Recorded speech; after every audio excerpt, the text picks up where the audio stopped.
Chapter 1802, Face Slapping, Act 4, 2. The second prince and Jun Wuxia were very close. Hence, he was infuriated to see Jun Wuxia like this. He couldn't believe that someone would try to kill the princess of the empire. I'll go after them. Putting down Jun Wuxia, Zhuo Qingxian dashed off after Feng Wu. Run. Faster. That Zhuo Qingxian will catch up with you in less than 10 seconds. The white fairy almost burst into a cold sweat, with a serious look in her eyes. Feng Wu remained silent as she ran at top speed. If he catches you, he's a spiritual lord, and there's no way you can defeat him, said the white fairy. He's going to seize Zhuo Qingyu's body. Feng Wu didn't lose her head, and her voice remained very calm. The white fairy was confused. Feng Wu added, Zhuo Qingxian and Zhuo Qingyu are siblings. I see, the white fairy now understood. That's why you left Zhuo Qingyu's body out in the open. You're trying to mess with his head. The white fairy glanced at Feng Wu. Even in a critical moment like this, she was calm enough to set a trap first. The fact that she was able to remain calm in such a desperate situation was worthy of respect. The white fairy remembered the way her father used to look at her in resignation and say, My dear daughter, if you can keep calm when you're cornered, I'll let you inherit the throne no matter what. The white fairy smiled bitterly and wondered if she really wasn't as smart as a mere spiritual elder girl. Meanwhile, Zhuo Qingxian, he looked up and saw a figure wearing dark red clothes disappear around a corner. He was confident that in another 3 seconds, he would be able to catch the person. That critical moment, thump, something heavy fell off the roof. Zhuo Qingxian immediately smacked the thing away. He smirked. If you think such a little trick can affect me. But he froze before he could finish the sentence, because he saw the face of the body. Although his smack had mangled the body, her face was still recognizable. Qingyu? Qingyu. Seeing the face of the body that had just fallen to the ground, Zhuo Qingxian paled and froze on the spot. He ran up to the body, sat it up, and studied its face. It really was Zhuo Qingyu. He then put a finger under Zhuo Qingyu's nose and was dumbfounded. She was dead. He had just killed her own sister, and oh, it wasn't him. Zhuo Qingxian checked Zhuo Qingyu's body carefully and saw the bloody hole on the back of her head. She had died from blood loss. Who did it? Who did this? Who killed Qingyu? Holding Zhuo Qingyu's dead body, Zhuo Qingxian bellowed, his voice resounding in the empty hall, but the only reply he heard was his own echo. Meanwhile, the second prince had arrived with Jun Wuxia in his arms. The prince frowned when he saw Zhuo Qingyu's dead body. What happened? Zhuo Qingxian's face was covered with tears when he looked up, and his eyes were filled with rage. Someone killed Qingyu, my sister. Damn it. The second prince's face darkened as well. Because Jun Wuxia had been severely injured, the same person must have killed Zhuo Qingyu and injured my sister. After checking their wounds, the second prince reached a conclusion. That person killed Zhuo Qingyu first. The fact that they killed her with one strike means that the person is a very capable cultivator. Chapter 1803, Face Slapping, Act 4, 3. The look on the second prince's face was very solemn when he said, That person spotted us when they wanted to kill my sister, so they bolted. Who was it? Who could it be? Zhuo Qingxian was so furious that he couldn't keep his head. In a short 6 months, he had lost both his brothers Zhuo Qinglu and his sister Zhuo Qingyu. It was as if the Zhuo family was cursed. Not many people have entered this place. If the murderer is human, we can easily find out who it was. However, if she was killed by a ghost from the tombs, the second prince's face darkened. The culprit won't be that easy to find. Zhuo Qingxian clenched his fists. I have a feeling that the murderer isn't human. Looking down at Jun Wuxia, the second prince said, The only way to uncover the answer is to wake my sister up. Only she knows who the murderer was. The other possibility is that the culprit tried to kill Wuxia because she can answer the question. If someone tried to kill her to silence her, then the murderer has to be human. Zhuo Qingxian's reason slowly came back. The second prince nodded. If the murderer is human, it will be very easy to find out who it was. Feng Wu ran very fast. No one is chasing you now, the white fairy told Feng Wu. Feng Wu hid in a secluded area, placed her right hand on the wall, and exhaled, wiping away her sweat. She looked over her shoulder and saw that Zhuo Qingxian was indeed nowhere to be found. Finally, I'm safe, Feng Wu said happily, but she soon began to worry. I wonder if Jun Wuxia is dead yet. The white fairy looked at Feng Wu in resignation. Feng Wu was confused. What? Do I have something on my face? The white fairy stared at Feng Wu. I just want to see if you've forgotten what danger is. Feng Wu said, Of course I haven't. The white fairy stared at Feng Wu in disbelief. You haven't? Tell me the truth, aren't you afraid at all? Aren't you worried about their families after killing those 2 girls? Ahem, after thinking about it, Feng Wu was a little afraid now. Miss Qiuling said guiltily, It was all because of me. No, it wasn't because of you. With or without you around, I would have to kill them both. Feng Wu patted Qiuling's head. They've been getting on my nerves for a very long time. Plus, they tried to kill my family this time. Feng Wu might let them live if they had targeted her, but they had tried to kill Qiuling today. Next time, it could be Xiaoqi or her mother. Feng Wu would never let that happen, therefore, they had to die. The only thing I'm worried about is whether or not Jun Wuxia is dead. Feng Wu scratched her head. Things would be a lot easier if she's dead. Even if they suspect me, they won't find any direct evidence. But if she lives, she'll be a witness. The white fairy said, What do you think? Feng Wu smiled bitterly. If those 2 spiritual lords hadn't shown up, with my strength and accuracy, Jun Wuxia wouldn't stand a chance. But with their help, Jun Wuxia might survive. The white fairy said, Feng Wu, your way of thinking is wrong. What? Feng Wu was confused, staring at Feng Wu. The white fairy said solemnly, This is a world that values martial prowess above all else. Feng Wu nodded. Chapter 1804, Face-Slapping, Act 4-4. If you're invincible, whether it's spiritual lords or influential families, you can kill anyone you want. Anyone who stands in your way, you can simply kill them. The fact that you're worried about all these means just one thing. You're too weak. Feng Wu had to admit that the white fairy had a point. It's not just you. Those around you are even weaker. The white fairy looked at Qiuling with a little frown. Her talent is all right, and she has an ultimate Yin body. Why is she so weak? Feng Wu cleared her throat. She only obtained that body less than 6 months ago. The white fairy said in amazement, Isn't one born with the ultimate Yin body? Can it be created? Patting her chest, Feng Wu said confidently, I'm a great doctor. I can create both the ultimate Yin body and the ultimate Yang body. Like hell I'm going to believe you. The white fairy only thought that Feng Wu was trying to lift the mood, so she didn't take her seriously. No matter how she obtained that ultimate Yin body, it's a fact that she has that body. It'd be a great waste if we don't make good use of it. My dear fairy, we're all ears, Feng Wu said humbly. You're asking the right person. I'm indeed the answer to your question, the white fairy said proudly. Have you forgotten who I am and what this place is? The white fairy was a ghost, and they were in the tombs. This was a place with ultimate Yin, and was perfect for the ultimate Yin body. Please instruct us, said Feng Wu. But the white fairy became quite reluctant this time. Why should I do that?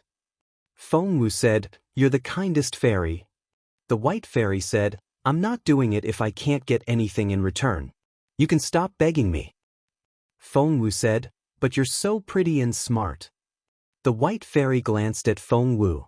Praising me won't make any difference. Feng Wu said, Master Chu Tianxiao is the most handsome, talented, and intelligent man in the world, and Feng Wu couldn't stop praising Chu Tianxiao. The white fairy listened with a smile on her face. Fine, fine. The white fairy rolled her eyes at Feng Wu. Don't you ever feel ashamed? That's because you have so many things I can sing praises about. I can't make things up, can I? That's beyond my ability. Plus, I'm the most honest person you can find. Feng Wu was great at reading people, and while the white fairy liked hearing good things about herself, she liked hearing good things about Chu Tianxiao even more. Turn right about 50 meters ahead and enter that room, said the white fairy. Feng Wu's eyes lit up. She and Qiuling ran in the direction the white fairy told them.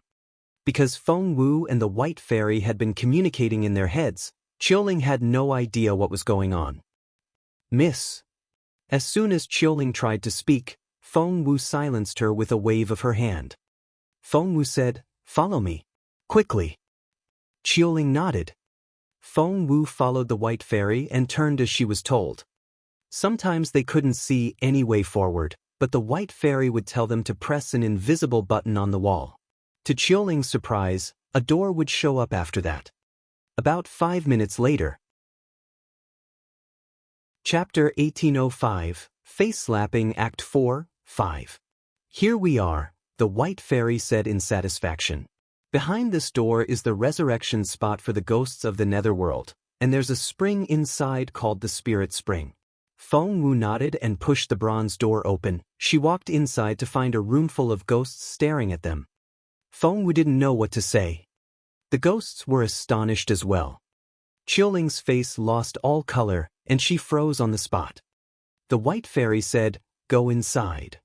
Feng Wu was about to go in, but Qiuling grabbed her sleeve and stopped her. The ghosts simply looked horrendous.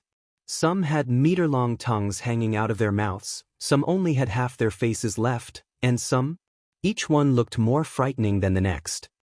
Just like the white fairy said, there was a pool of clear water inside, and it was bubbling as if it was boiling. The white fairy said, "This is the resurrection pool for the ghosts, but to a human with the ultimate Yin body, this is a place that can change them completely. Apart from turning her body into a real ultimate Yin body. What else can it do?" Feng Wu knew that the white fairy was going to tell her something very important. The white fairy was very serious when she looked at Feng Wu. It'll also improve her cultivation ability greatly. It won't be just 1 or 2 levels. She can what? Feng Wu clenched her fists and asked excitedly. The white fairy said, because she's only a level 9 spiritual master now, she can improve a lot. As for how many levels she'll gain, it'll depend on how much she can take. Are you saying that she'll be in a lot of pain? Feng Wu frowned. The white fairy said, "Yes, very much." After a pause, the white fairy added, "It's going to be painful as hell, like walking on knives and swimming in boiling oil." Feng Wu frowned. The thought alone gave her the creeps. The description quite vividly depicted the level of pain. The white fairy smirked. The pain of going into the spirit spring will be even more intense than that. But the benefits are also very noticeable. The longer she can stay inside, the more improvements she will make. I'll let you think about it. Feng Wu frowned. Even she couldn't take the pain, let alone Qiuling. "Miss?" Qiuling was confused. She couldn't hear the conversation between Feng Wu and the white fairy, so she had no idea what was going on. "No." Feng Wu shook her head at the white fairy. "Qiuling can't take pain. She cries even when she pricks her finger when she's sewing. There's no way she can take this. No, I give up." The white fairy smirked without saying a word. Qiuling still looked bewildered when Feng Wu took her hand to lead her away. She was as obedient as ever and was going to go wherever Feng Wu took her. They almost reached the threshold, when the white fairy asked sarcastically, "Are you going to make the decision for her without asking for her opinion?" Feng Wu shook her head. "She won't be able to take the pain." The white fairy smirked. "You're not her. How do you know that?" Feng Wu said, The white fairy stared at Feng Wu. "Hate can sometimes be very powerful, and so can love. You killed Switching Yu for her, and we don't know if Jun Wuxiao will live. That's already a lot of trouble." Chapter 1806, Face Slapping Act 5, 1. She's been trying to look after you, but before she knew it, she became your burden. Have you ever stopped and tried to imagine how much pressure she's under and how guilty she must feel? Such guilt and pressure will become her strength. Do you want to see the same thing happen again? Are you going to keep her under your wing forever? With the speed of your advancement, you'll become a spiritual lord when you take the seed of the spirit source. The difference between the both of you will grow even bigger. It's not just her. The gap between you and those few you want to protect will only get wider. You keep moving forward, and they can only watch you from behind. If they don't improve themselves, they won't be able to do even that. One day, you'll be so far away that they can't even follow you. When that time comes, how are they supposed to face you? Feng Wu, if you want what's best for them, you have to stop planning everything for them. They have their own paths. They also want to get stronger. They want to catch up with you. The white fairy gave a very long speech, and each sentence was like a stick hitting Feng Wu over the head, reminding her of a lot of things. She finally realized a serious problem. She talked about protecting her family all the time, but if they themselves weren't strong enough, her protection would only bring them more danger. Turning around, Feng Wu told Qiuling the truth about the spring. Going inside the spring will be very painful, more painful than walking on knives or jumping into boiling oil, but it'll be very rewarding. The longer you can stay inside, the purer your ultimate Yin body will become, and the more improvements you'll make. I'll neither encourage you nor force you. You'll have to decide for yourself if you want to go in or not. Feng Wu stared at Qiuling with the most serious look in her eyes. I'll do it. Qiuling spoke affirmatively after hearing Feng Wu's explanation. Feng Wu frowned. Remember, it'll be very painful. Miss, I know. The smile on Qiuling's pretty face was sincere and bright. I want to become stronger. I want to be able to catch up with you. I don't want to see the day when you're beyond my reach. Feng Wu stood there, face. That was almost exactly what the white fairy had said. Qiuling was smiling when she said this, but there was something so serious and powerful about her smile, and she had never looked so strong. Feng Wu turned to look at the white fairy. The white fairy shrugged. She can't hear me, but you know I'm telling the truth, don't you? Feng Wu didn't reply. She turned to look at Qiuling and said in a serious tone, you can give it a go first. Don't overextend yourself. Qiuling nodded, but she wasn't going to tell her mistress what she really thought. Seeing the ghosts that kept coming out of the spring, Feng Wu looked at the white fairy with a frown. The white fairy said grumpily, have you forgotten about your Ghost King seal? Stamp the four corners of the spring, and no ghosts will dare come close. Feng Wu did as she was told. Indeed, the ghosts all avoided them, and the spring was soon ghost-free. They all hid in the corners and didn't dare come any closer. Miss, I'm going in. Qiuling gave Feng Wu a long look as if she was ready to die. Feng Wu was pained by that look. She knew that once Qiuling stepped into the spring, some things would never be the same again. Chapter 1807, Face Slapping, Act 5, 2. Feng Wu stared at the white fairy and asked, are you sure about this? There won't be any side effects? The white fairy's eyes darted around. Tell me the truth. Feng Wu stared at her. The white fairy stuttered. Well, it's not completely without side effects. It's just that. Well, I'll tell you the truth. The white fairy cleared her throat, and the look on her face became serious. As you know, her ultimate Yin body is still that of a human, but once she goes into the spiritual spring and bathes in the Yin water, she will have a genuine ultimate Yin body. Feng Wu frowned and stared at the white fairy. And once she has such a body, it'll be very easy for her to become a half-ghost, said the white fairy. She won't be able to get married and have babies, but that's about it. Feng Wu. She wanted to smack the fairy. The white fairy glanced at Feng Wu. You can ask her yourself. I don't think she has ever wanted marriage or a child. All that girl ever thinks of is you. I've never seen such a loyal maid. Feng Wu took a deep breath. She stopped Qiuling just before the girl stepped into the spring. After she told Qiuling what the white fairy had just said, Qiuling chuckled. It's not a laughing matter. Feng Wu stared at her. Qiuling chuckled and said lightheartedly, Miss, do you remember that time I went missing for an entire night? It was when you were about 8 years old. Of course Feng Wu remembered. It was the first day she woke up after she lost her spiritual essence, and she thought that even Qiuling had given up on her. Qiuling smiled bitterly. Actually, Miss Feng Lu threw me into the ditch and it took me a whole night to climb out. But my health was destroyed that night. Granny Zhao found me a doctor in private, and I overheard their conversation. The doctor said that the cold water had affected my health, and I would never be able to have children. Feng Wu was astonished. Why don't I know this? Qiuling chuckled. I've always kept my ailment a secret all these years. You did sense it once and checked my pulse, but I managed to distract you, and you didn't notice anything. Feng Wu asked, why didn't you tell me this before? Qiuling smiled bitterly. Miss, you lost all your cultivation power at that time, and Miss Feng Lu's family was on the rise.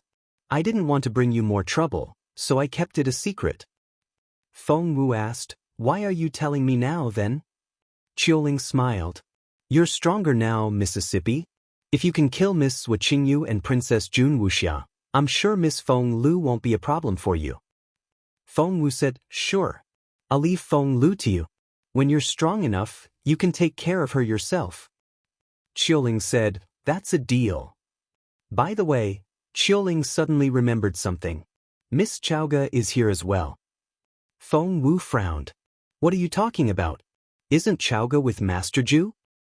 Qiuling said, yes, Master Ju is also here. Feng Wu was even more surprised. How did they come in? Why didn't I hear about this? And how did you get in here? I didn't see you outside. The White Fairy smiled a little.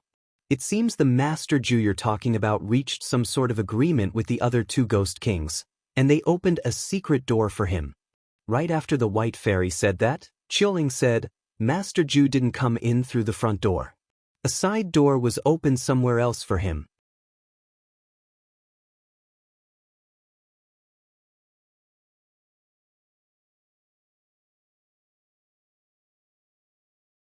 Chapter 1809, Face Slapping, Act 5-4. The White Fairy frowned and asked, which part does she know? Feng Wu wrinkled her nose and said, both. The White Fairy said, that Princess What's-Her-Name is just a mediocre cultivator. Don't worry. Feng Wu was almost in tears. But that Master Ju is very likely the most capable person in this place. The White Fairy didn't know what to say. Feng Wu didn't know what to say either. After some silence, the White Fairy looked at Feng Wu in resignation and heaved a long sigh. There are only a handful of capable cultivators here, and they're somehow all your enemies? Kiddo, you don't have many friends, do you? Feng Wu smiled bitterly. I've realized that as well. The White Fairy then beamed at her. Feng Wu looked at her in bewilderment. The fairy said proudly, why are you threatened by a few mere spiritual lords? Don't be so short-sighted. You need to look at the big picture. Feng Wu rolled her eyes again. To the White Fairy, who used to be one of the top cultivators on this continent, spiritual lords were indeed nothing worth mentioning. But to Feng Wu, a level 7 spiritual elder, a spiritual lord could easily take her life. She wasn't capable enough to see the big picture yet. Crossing her hands behind her back, the White Fairy raised her head and said proudly, I wouldn't bother to handle your enemies if they were of the same level as you. The fact that they're much more capable than you actually interests me. I'm going to help you get through this game. Feng Wu said, but when you're faced with absolute power. The White Fairy snorted. So what? Have you forgotten whose home this place is? Kiddo, don't be afraid. We can handle them all. Feng Wu didn't know what to say. Let's go. The White Fairy had been a happy onlooker before, but she was very motivated now. Feng Wu asked, where to? The White Fairy said grumpily, to improve your capability, obviously. Do you know what your biggest problem is now? Feng Wu said, my dantian isn't solid, my cultivation level isn't stable, and I'm not strong enough physically. Crossing her hands behind her back, the White Fairy looked like a real teacher. But you know yourself pretty well. Feng Wu didn't know what to say. The White Fairy waved at her. Now, come with me. Let's work on your dantian first. Feng Wu was curious and wondered what they could do to make her dantian more solid, but she didn't ask any questions. Along the way, they walked past one tomb after another, and the place reminded her of an imperial city. The hall where she had found Qiuling was in the first tier. When she was running away from Zhuqiangxian, the White Fairy had led Feng Wu to the second tier. To enhance your dantian, the most important thing is, hey, have you heard of Dan crystals? The White Fairy asked. Dan crystals? Are they the legendary crystals that can solidify one's dantian? I thought they were only a legend. Feng Wu's eyes sparkled. If Dan crystals did exist, they would be a great help in solidifying her dantian. The White Fairy said proudly, I don't know about other places, but we do have them here in the tombs. Feng Wu's eyes sparkled. Really? The white fairy said grumpily, of course. I stuffed the box of Dan crystals in the treasure hall myself, and I still remember where they are. Let's go take them out. Chapter 1810, Face Slapping Act 5, 5. It had been years since the white fairy had fought a battle. The thought of Feng Wu's powerful enemies greatly excited her. This place was much more spacious than Feng Wu had expected. Each tier was bigger than an imperial city in the outside world. That was how big this place was. In a hall in the second tier, the white fairy led the way, turning here and there. Feng Wu looked up about 5 minutes later to find the two of them standing outside a freestanding courtyard. The tablet above the entrance read Treasure Hall. This building only has one level? Feng Wu asked curiously. The white fairy showed Feng Wu in and boasted, although the hall only has one level and seems to be square in shape, there's actually more to it. It's quite interesting. Look around. You can only see empty square lattices, right? Feng Wu nodded. The white fairy explained, but if you count carefully, you'll see that there are 88 lattices in total. Feng Wu counted in silence and saw that she was correct. The white fairy said proudly, they may seem empty, but all the good stuff is hidden behind them. Do you see the 2 dice on the table in the center? Feng Wu nodded. The white fairy said, pay a certain amount of spiritual stones, and you can throw the dice once. The number given by the dice will correspond to the lattice you can open. Some of the lattices are empty, and some contain useless things, but if you're lucky enough, you can find real treasures. Feng Wu's eyes lit up. What kind of treasure? The white fairy said proudly, normally, no one is allowed to go behind the shelves, but since you're so curious, I'll show you around. Feng Wu didn't see what the white fairy did, but when she looked up, she saw that she was no longer where she had been a moment ago. The treasure hall was actually built as one square inside another. Right now, the two of them were standing in the space between the 2 squares. Feng Wu was able to see the things behind each empty lattice. If what the white fairy said was true, a lot of the lattices should be empty. However, that Feng Wu saw a short sword, and her eyes lit up when she moved closer to examine it. Purple Sun? This is a level 2 weapon. The second prince, a spiritual lord, also wielded a level 2 weapon. Although it's level 2, it's nothing compared with your fallen star sword. This one can't level up, said the white fairy. But only a handful of weapons on this continent can do that. You're so lucky, said the white fairy enviously. As capable as she was, the weapon she used back then couldn't level up either. That was how rare such a weapon was. Feng Wu chuckled. She had been appointed the fallen star sword by her beautiful master, so of course it was spectacular. Hey, what's this? Feng Wu picked up a book with a blue cover. Purple Sun? Is this the sword used by Master Purple Sun back then? Feng Wu was well versed in all kinds of books, and one of them was Swordsmen of All Ages, which recorded 10 of the most famous swords of all time. And here it was, Purple Sunday. Chapter 1811, Face Slapping Act 6, 1. The white fairy nodded in satisfaction. Feng Wu said, if the sword is here, does it mean that Master Purple Sun is buried here? The white fairy nodded. Of course.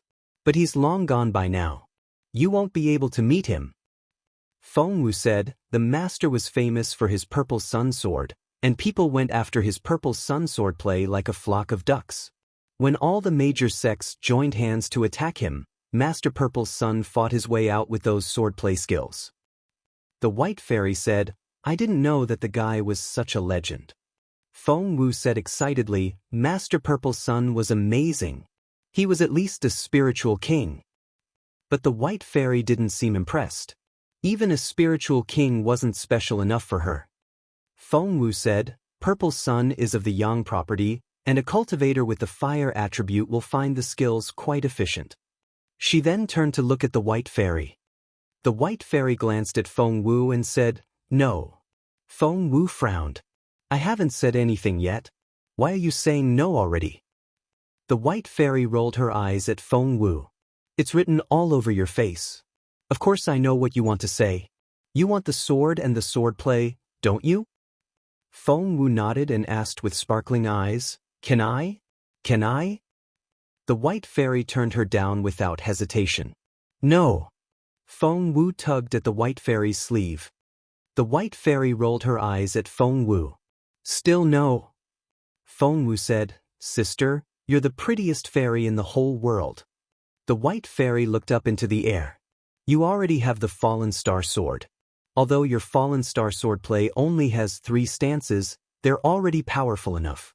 I can only begin to imagine how amazing the rest of the stances are. To tell you the truth, although the purple sun swordplay is a good set of skills, it doesn't have as much potential as what you already have. Why? It's not for myself, Feng Wu said seriously. I want to give it to my friend. He has the fire attribute and is a lively teenager. Purple sun will fit him perfectly. It's like he was born to study the purple sun swordplay. Purple sun belongs with him.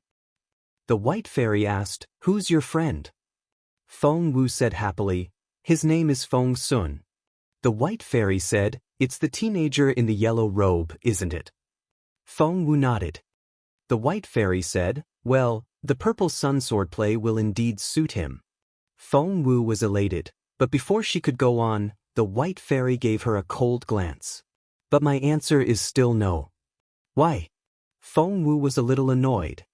The white fairy said, Who do you think designed this treasure haul? Feng Wu looked up. You? The white fairy raised her chin.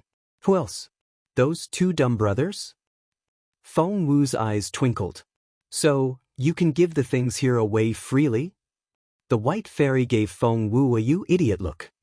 Feng Wu asked gingerly, What? The white fairy said, Do you think all the rules are just for show? Do you think I can do whatever I want? Do you think?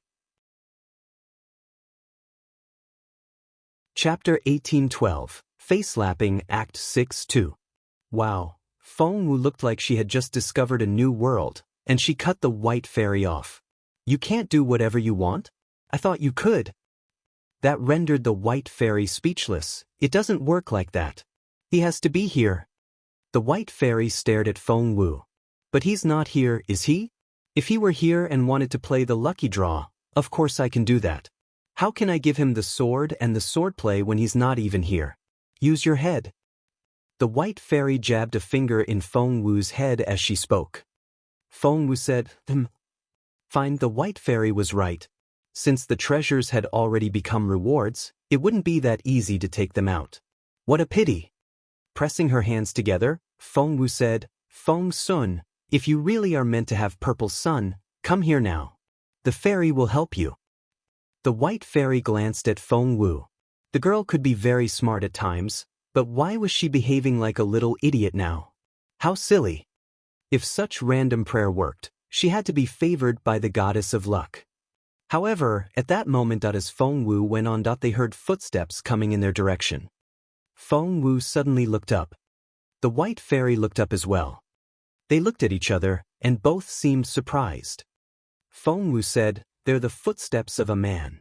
The white fairy didn't know what to say. Feng Wu said, By the sound of it, he's not that old. I think it's a teenager. The white fairy was speechless. There was an age limit to those who could enter this place. Of course it wasn't an old man. Feng Wu said, I think there are 2 of them instead of just 1. The white fairy didn't know what to say. Feng Wu said, Feng Sun and Xian Yi are always together. So, it's very likely that. Crack point 2 people walked in. Feng Wu's eyes popped when she saw who they were. The white fairy looked from the 2 newcomers to Feng Wu, and her face turned red from trying to muffle her laughter. Ha. But she couldn't help but guffaw in the end. Feng Wu wanted to smack herself. Forget Feng Sun and Xian Yi. They were the second prince and Zhuo Qingxian. There was a teenage girl on Zhuo Qingxian's back, who was none other than Jun Wuxia. Feng Wu wanted to hide, but the white fairy waved her hand and said amidst her laughter, You don't have to do that. We're here and they're out there. There's a shield between us and them. We can see them, but they can't see or hear us. Feng Wu let out a breath of relief when she heard that. Right after that, Zhuo Qingxian and the second prince sat down on the ground and started chatting. Zhuo Qingxian said, Your Royal Highness, only a human could have hurt the princess with a stone, and there are only so many people in this place. Chapter 1813, Face-Slapping Act 6-3. The second prince quickly read the words on the wall as he listened to Zhuo Qingxian. Yes, said the second prince, his face expressionless. Zhuo Qingxian said, 2 groups of people entered this place, those from the Junwo Empire and those from the Sinal Grassland. Of the Junwo Empire team, there's Feng Sun, Xian Yi, Feng Wu. Zhuo Qingxian took out a pen and wrote down all the names he listed. Feng Wu frowned. Zhuo Qingxian said, most of them are on friendly terms with Qingyu and the princess, but... Zhuo Qingxian then circled a few names. Xian Yi, Feng Sun, Feng Wu, Duan Chaoge, and Qiuling. These are Qingyu and the princess's enemies. Of them, Duan Chaoge and Qiuling aren't capable enough, so we can cross them out. And we're left with Xian Yi, Feng Sun, and Feng Wu. The look in Zhuo Qingxian's eyes was as sharp as a blade when he stared at Feng Wu's name. Feng Sun and Xian Yi more or less know when to stop, but this Feng Wu, because His Royal Highness is a little fond of her, she thinks that she can do anything she wants. Therefore, the person who killed Qingyu and injured the princess has to be her, Feng Wu. The mention of Jun Linyuan seemed to wipe the calm from the second prince's face. Do you have any proof? He stared at Zhuo Qingxian. Zhuo Qingxian said proudly, Your Highness, we don't need any proof. Feng Wu has to be the murderer. The second prince stared at Zhuo Qingxian. Zhuo Qingxian wouldn't look away. I saw it and that's the proof. Behind the shelves, Feng Wu clenched her fists in rage, and her face went scarlet red. That's Zhuo Qingxian. Yes, she did kill Zhuo Qingyu, but these people couldn't prove it. Yet, they were already going to convict her without a shred of evidence. If they couldn't find any, they would forge it. They had determined that they would make her a murderer. Feng Wu smirked. Luckily, she really had killed Zhuo Qingyu. Otherwise, her head would probably explode. The white fairy gave Feng Wu a sympathetic look. Kiddo, do you have any friends at all? Feng Wu snorted. The white fairy chuckled and took pleasure in Feng Wu's predicament. Back then, a lot of people were jealous of me and found me an eyesore, but it wasn't to this extent. I do feel sorry for you. Feng Wu rolled her eyes. There's no need. In order to mislead people in the future, Feng Wu took out the spiritual fossil stone that could record images, set it up, and started recording. The second prince and Zhuo Qingxian had no idea that Feng Wu was watching them from the other side, let alone recording them. Just then, the second prince smiled. Zhuo Qingxian, I see that your family hasn't given up on trying to kill Feng Wu. Zhuo Qingxian had always been on friendly terms with the second prince, so he immediately replied, yes. The second prince gave him a half-smile. Why is that? Zhuo Qingxian didn't answer. The prince asked, because of Zhuo Qingwan, isn't it? Zhuo Qingxian pursed his lips. The prince glanced at Zhuo Qingxian and said indifferently, your family wants to marry Zhuo Qingwan to Jun Linyuan, don't you? That's been your plan all along, right? Zhuo Qingxian said, Your Highness. The second prince waved his hand and smirked. Chapter 1814, Face-Slapping Act 6-4. You have a very interesting family. You want to marry Zhuo Qingwan to the crown prince, but you, the oldest son of your family, are following me around. You're sitting on the fence, so no matter who inherits the throne in the future, your family will be considered a loyal supporter. Zhuo Qingxian said, Your Highness, the Zhuo and Duger families are related by marriage, and Empress Dugu is my aunt. Whose side do you think my family is on?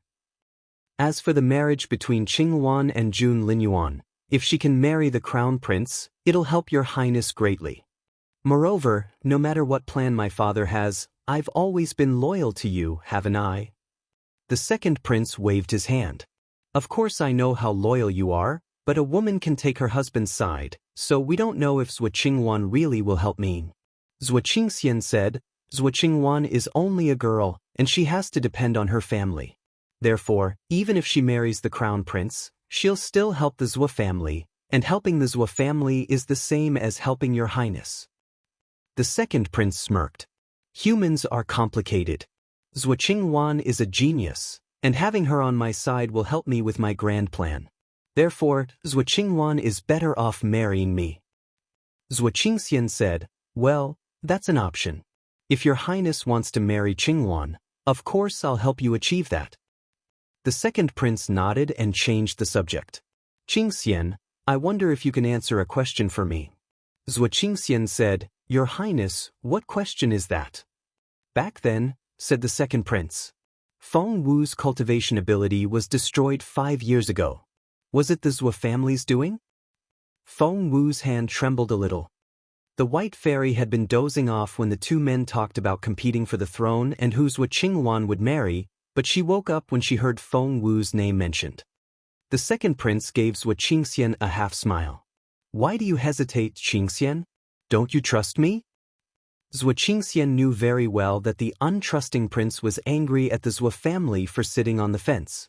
This question was to test how loyal Zhou Qingxian and his family were. Feng Wu stared at Zhou Qingxian. 5 years ago, Zhou Qingwan destroyed her cultivation ability, and the Zhou family also tried to destroy her reputation. They told other people that Feng Wu became greedy and overreached, which resulted in her destroyed ability and thus turned her into a good-for-nothing. The Zhou family led public opinion, so a lot of people laughed at her and took pleasure in seeing her fall. Was Zhou Qingxian going to tell the truth now? Gripping the spiritual fossil stone, Feng Wu stared at the two men. Zhou Qingxian immediately made his decision. Sitting opposite the second prince, he looked into the prince's eyes and said seriously, Your Highness, it's true. The Zhou family did do that 5 years ago. The second prince said, Oh? Zhou Qingxian went on telling him the story. He said, Back then, the elder of my family said that although they both had true phoenix blood, Feng Wu was obviously more talented than Qingwan. The second prince frowned. That doesn't sound right. 5 years ago, Feng Wu and Qingwan should be about the same level. Zhou Qingxian smiled bitterly. Your Highness, that was what we thought, but our elder told us the truth. He said that Feng Wu had already realized at such a young age that she had to suppress her spiritual essence and slow down her breakthrough to solidify her foundation. If Qingwan was a young tree, Feng Wu had 10 times more roots than Qingwan. Chapter 1815, Face Slapping, Act 6, 5. 10 times? The idea made Zhou Qingxian shudder. That girl was only 8 years old, but she had 10 times more talent and had suppressed her cultivation level. Only after that was she on the same level as Qingwan. How could Qingwan be her match? The second prince's eyes flickered. Are you sure about that? Zhou Qingxian smiled bitterly. Our elder wouldn't lie to us. Moreover, the Zhou family were the last people who wanted to accept that reality, but it didn't change the fact that it was the truth.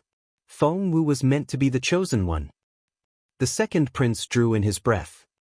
Zhou Qingxian said, What could the Zhou family do? Could we just let Feng Wu grow up?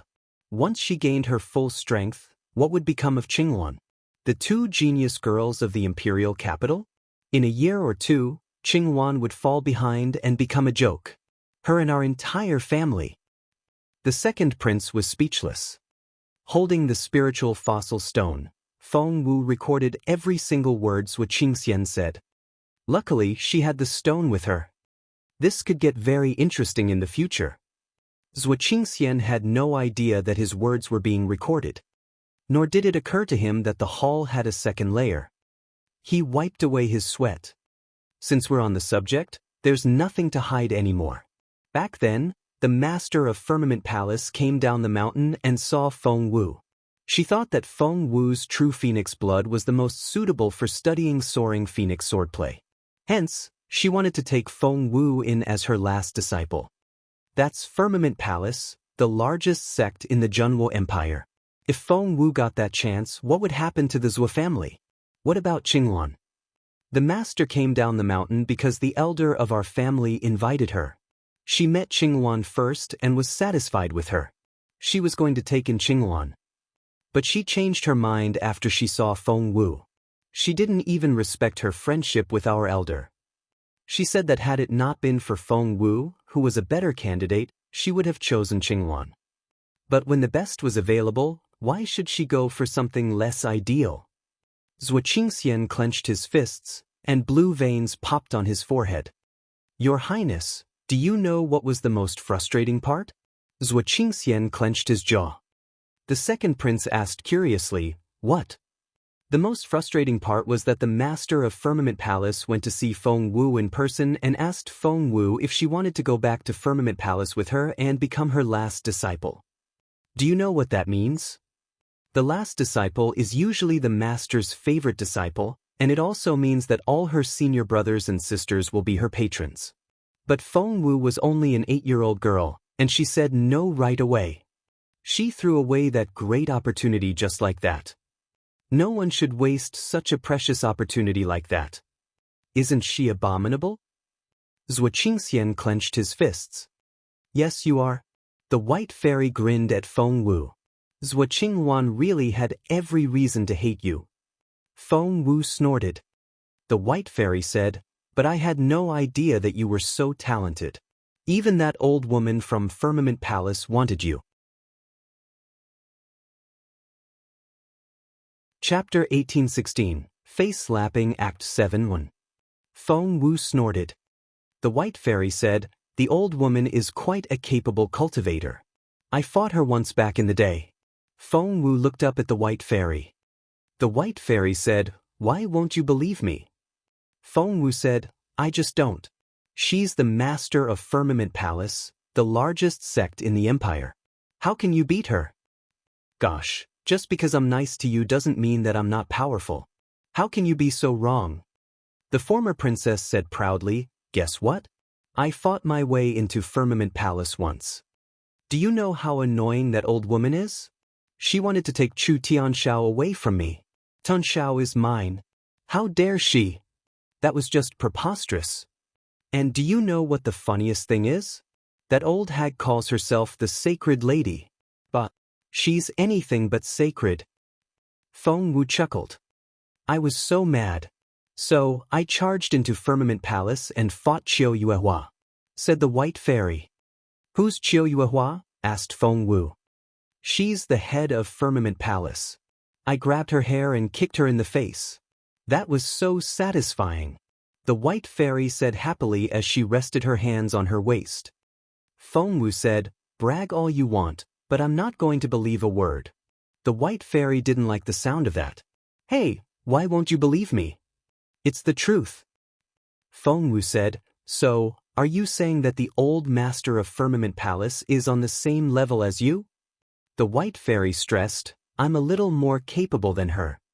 The white fairy waved her hands as she spoke. She then glanced at Feng Wu and said, to be frank, if you had become Qiu Yuehua's disciple, you would be a spiritual lord now. Why did you turn her down? Feng Wu said seriously, I already have one master, and he's the only master I'll ever have. The white fairy asked curiously, who's your master? What has he done to be worthy of such respect? Feng Wu said proudly, he's my beautiful master. Seeing how pleased Feng Wu was, the white fairy didn't know what to say. How beautiful can he be? Is he as good-looking as my Chu Tianshao? Feng Wu said proudly, of course. Unconvinced, the white fairy smirked. Is he as capable as Chu Tianshao, then? Feng Wu found the question very silly. Of course the answer was yes.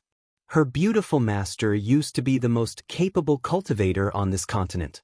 He used to rule this continent, okay? The white fairy was even less convinced by Feng Wu's nod. Is he as talented as Chu Tianshao? Can he write poems? How about seal cutting? Drawing? Chanting? And Feng Wu nodded at every single question. Yes, of course he could. Chu Tianshao was good, but the beautiful master was the one who had taught him everything. Therefore, Feng Wu nodded proudly. But the white fairy wouldn't believe a word. I'd die first before I believe you. Feng Wu said, but you're already dead. The white fairy raised a hand to hit Feng Wu, but Feng Wu dodged in time. She said as she ran, it's true. You'll see one day. My beautiful master is the most capable man in the world. No one is his match. The white fairy smirked. Chapter 1817, Face-Slapping Act 7, 2. She wanted to mock Feng Wu, but Feng Wu silenced her with a wave of her hand. So, I hear footsteps. Someone's coming. The white fairy threw a dirty look at Feng Wu for the abrupt change in subject, but Feng Wu was telling the truth, because footsteps were indeed coming their way. Judging by the sound, they couldn't be very capable. And she was right. Quite a few people entered the hall, and they were all familiar faces. There was Feng Lu, Feng Sang, and Feng Yuran, the Feng siblings, together with Dugu Yamo and Dugu Mingxi. Because Feng Lu and Dugu Mingxi were a couple, Dugu Yamo had been accompanying them.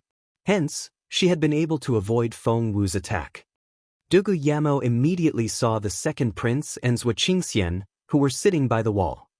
She walked over to greet them, but halfway there, she spotted Jun Wuxia, who was lying motionlessly on the ground.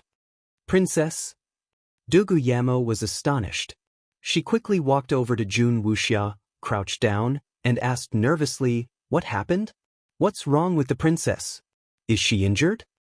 Zhuo Qingxian's face was colder than a winter morning. "Where's Zhuo Qingyu? Wasn't she with the princess? The princess is injured. Where is she?" Dugu Yamo asked anxiously. Zhuo Qingxian's terrifying eyes shone coldly. The look made Dugu Yamo shudder, and her knees buckled. "Brother Zhuo, you look so scary." Zhuo Qingxian's eyes were filled with anger and sorrow. "Qingyu is gone." What do you mean?" Dugu Yamo had a bad feeling. The second prince said directly, "Zhuo Qingyu is dead." Those words shocked the newcomers. "Zhuo Qingyu is dead?" Dugu Yamo stared at the prince. "How's that possible? I don't believe it. How can Zhuo Qingyu be dead?" "Brother Zhuo Qingyu." Zhuo Qingxian nodded. "Oh my God!" Dugu Yamo fell back on the ground, covered her mouth with both hands, and opened her eyes wide. A hush fell over the room. Feng Lu cried out, "Who did this? Who killed Sister Qingyu? Was it one of the ghosts?" Zhuo Qingxian stared at her with a terrifying look in his eyes. No, the murderer was human. The look in his eyes was so terrifying that Feng Lu thought that her heart was going to stop. Her stomach lurched, and she had a very bad feeling. Feng Lu asked, "Human? Who would?" Zhuo Qingxian rose to his feet and started walking toward Feng Lu. Feng Lu looked terrified. She stumbled back as her face drained of all color. Fear gradually overwhelmed her. She stared at Zhuo Qingxian in terror. "What are you doing?" Zhuo Qingxian glared at her. "Do you really have no idea who did it?" Feng Lu asked. "Who?" Zhuo Qingxian said coldly, "It was Feng Wu." The newcomers all cried out. Feng Lu looked horrified. "Feng Wu? It was her." Behind the shelves, Feng Wu smiled. Zhuo Qingxian had made that claim without a shred of evidence. Feng Lu said, "Are you sure? Do you have proof?" Instead of answering the question, Zhuo Qingxian raised a hand. Chapter 1818, Face-Slapping Act 7, 3. Zhuo Qingxian raised a hand. "Arg!" Feng Lu cried out. The next second, Zhuo Qingxian's fingers were around her thin, fair neck. Feng Lu was pushed against the wall and lifted off the ground. "Young Master Zhuo!" Both Feng Yuran and Feng Sang were astonished. To Zhuo Qingxian, they were no more than two petty ants. He couldn't be bothered to look at them, let alone show them respect. Feng Lu was the first to react. "Young Master Zhuo, am I incriminated because I'm related to Feng Wu? I'm innocent." Feng Lu yelled loudly. "Although Feng Wu is my cousin, everyone knows how much we hate each other. We didn't get along when we were little, and we can't stand each other now. We try to set each other up all the time. She's not my family. She's an enemy." As she yelled, she felt Zhuo Qingxian's grip on her neck loosen a little. An idea suddenly hit Feng Lu. She yelled, "There's no love lost between Feng Wu and me. To tell you the truth, I've been jealous of her since we were very little. I'm jealous of her talent, her beauty, and how much my family values her. Feng Lu was willing to say anything to keep herself alive. Young Master Zhua, please listen to me. She and I were born only months apart. Why was she treated like the star in the sky while I was considered no more than a weed? I won't accept it. I'm so jealous. I wish she were dead. Zhua Qingxian frowned and studied Feng Lu. He then let go of her and stepped back. But Feng Lu was too excited to stop talking. Therefore, when Feng Wu lost her cultivation ability and became a good-for-nothing, I was over the moon. I was so happy that I almost lost it. I really wanted to take that great opportunity and kill her. Unfortunately, Feng Wu was too smart. She fled to northern border city after things went south for her, and I couldn't be bothered to go all the way out there to kill her. Plus, I thought she would die there eventually. But Feng Wu was good. Not only did she survive in northern border city, she flourished.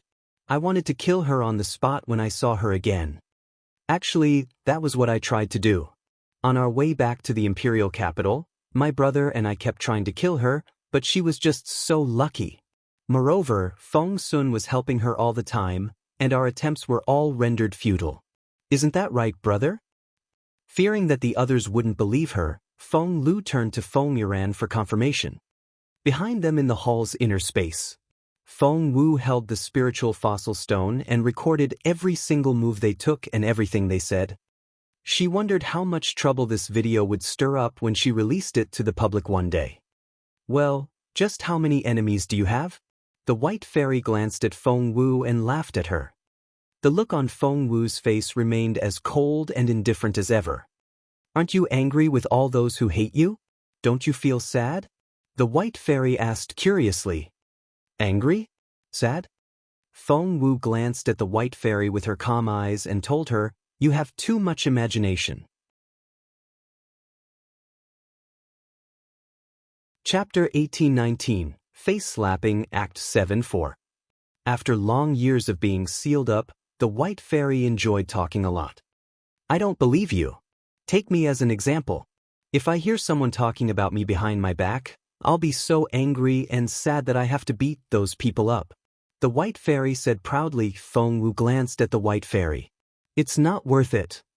The white fairy asked, Not worth it? Feng Wu nodded. I've drawn a circle.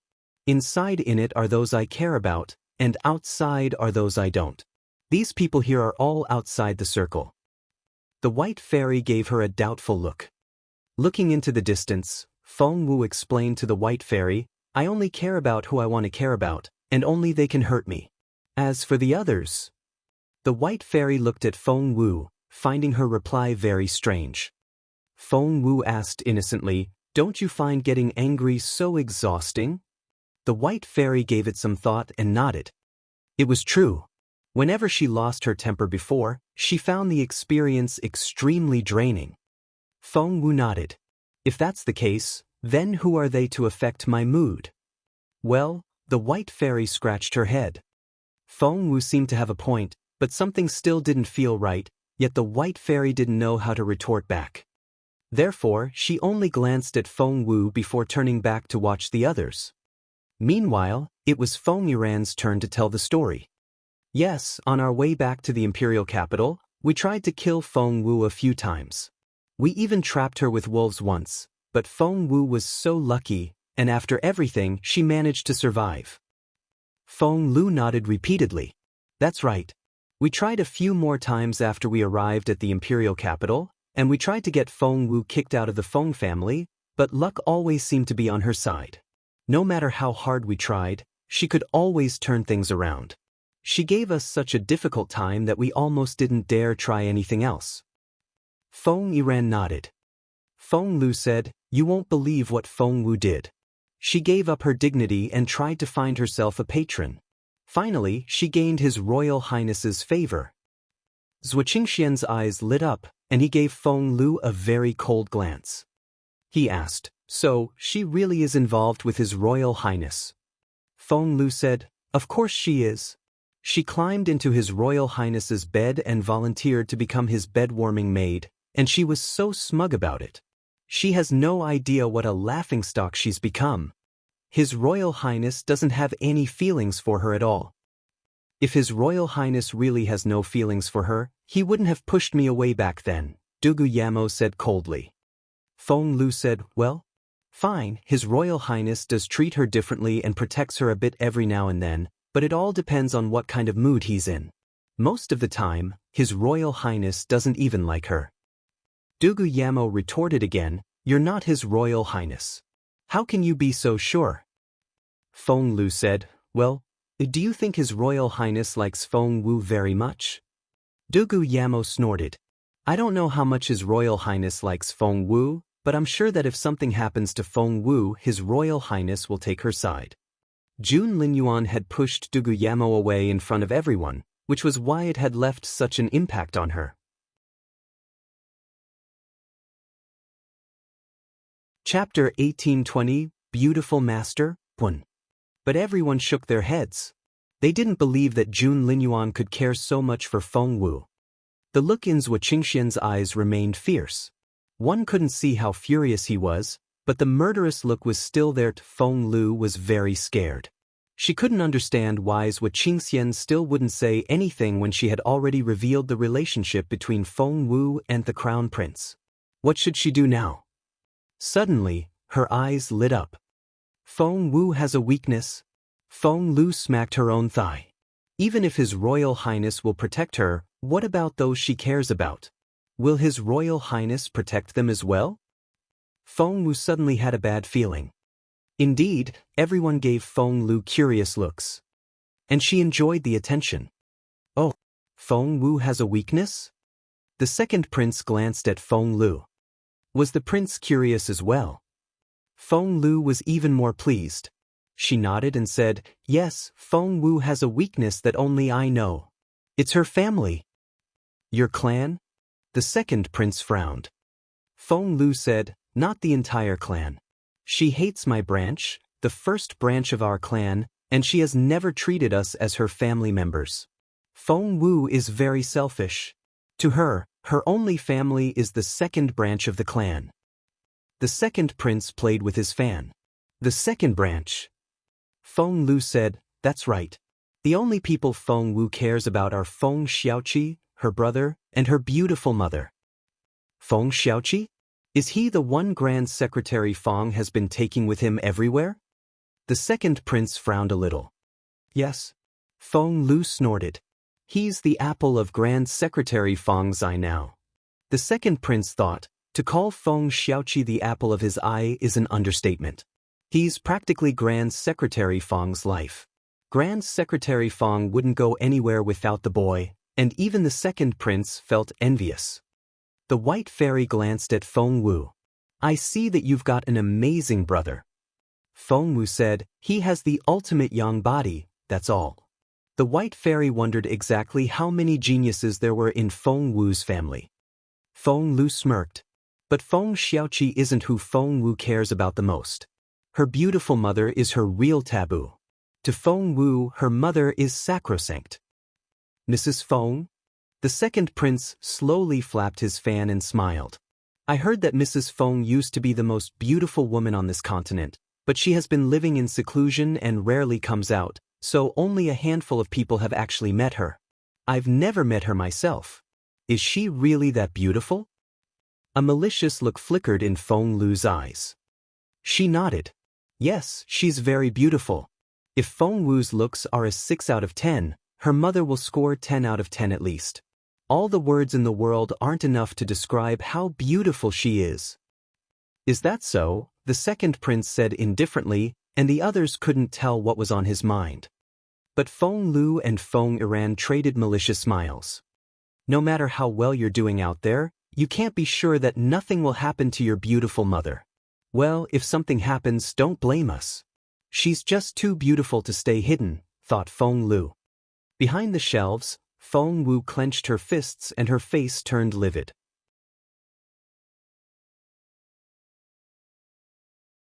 Chapter 1821, Beautiful Master, 2. Feng Lu, Feng Iran, I've forgiven you twice, but you still won't repent. Thought Feng Lu. Kiddo? Seeing the look on Feng Wu's face, the white fairy reminded her, They're targeting your family now. Be careful. I know. The look in Feng Wu's eyes was like an icy blade, and she remained completely calm. Pass command of the treasure hall to me. Feng Wu stared at the white fairy. Normally, the white fairy would tease Feng Wu, but seeing that she was genuinely angry, the white fairy gave in and obediently handed Feng Wu a wooden plate about 30 centimeters long. Just then they heard footsteps outside the hall. Feng Wu found the sound familiar. Looking up, she saw that it indeed belonged to her acquaintances. It was Feng Sun, Xian Yi, and the seventh prince. I heard you from all the way over there, talking about Feng Wu and her mother. What's that about? The seventh prince loved to see some action, so he was the first to run into the hall. The second prince frowned as soon as he saw the seventh prince. He had never liked his sweet-tempered brother. Although they had the same mother, the seventh prince had followed Jun Linyuan around since they were little. It's nothing. The second prince didn't want to elaborate. Feng Sun frowned and raised his guard. Feng Wu and her mother? Are you trying to do something to her mother? Feng Iran, Feng Lu, Zhuo Qingxian, and the second prince all fell silent. The seventh prince wanted to press the issue. Take a look at your sister. The second prince glanced at him. My sister? My sister. The seventh prince paled when he saw Jun Wuxia. What happened? She suffered a severe head injury. The second prince was very succinct. The seventh prince clenched his fists. Who did this? Who injured my sister? The second prince said, Feng Wu probably. Feng Wu? Is she the one who thinks she has gained my brother's favor and has been causing trouble everywhere? How dare she hurt my sister? Who the hell does she think she is? How arrogant! The seventh prince was so angry that his face drained of all color. Feng Sun frowned. Why would Xiao Wu hurt Jun Wuxia? Your Royal Highness, did you see it yourself? Do you have any proof? All eyes were on the second prince. He then glanced at Zhuo Qingxian, instructing the latter to do the talking. Zhuo Qingxian said proudly, Feng Wu first killed my sister, Zhuo Qingyu. She then tried to silence the princess by killing her. And your proof? Feng Sun and Xian Yi moved closer, both staring at Zhuo Qingxian. Zhuo Qingxian didn't answer. Feng Sun smirked. Do you have any witnesses or physical evidence? If not, you're making things up. You just want to incriminate her with whatever crime you can think of. Xian Yi didn't speak, but the murderous look in his eyes was enough to show what he was thinking. He gripped his sword tighter, ready to charge out at any time. Zhuo Qingxian said, although I don't have any witnesses, I know she was the murderer. Shut up. Feng Sun charged at Zhuo Qingxian and slapped him in the face. Smack. The sound was very crisp. He moved as quickly as a streak of lightning and was too fast for anyone to follow. Zhuo Qingxian said, Phew. He was ready to draw his sword. Dugu Yamo suddenly shrieked, I have proof.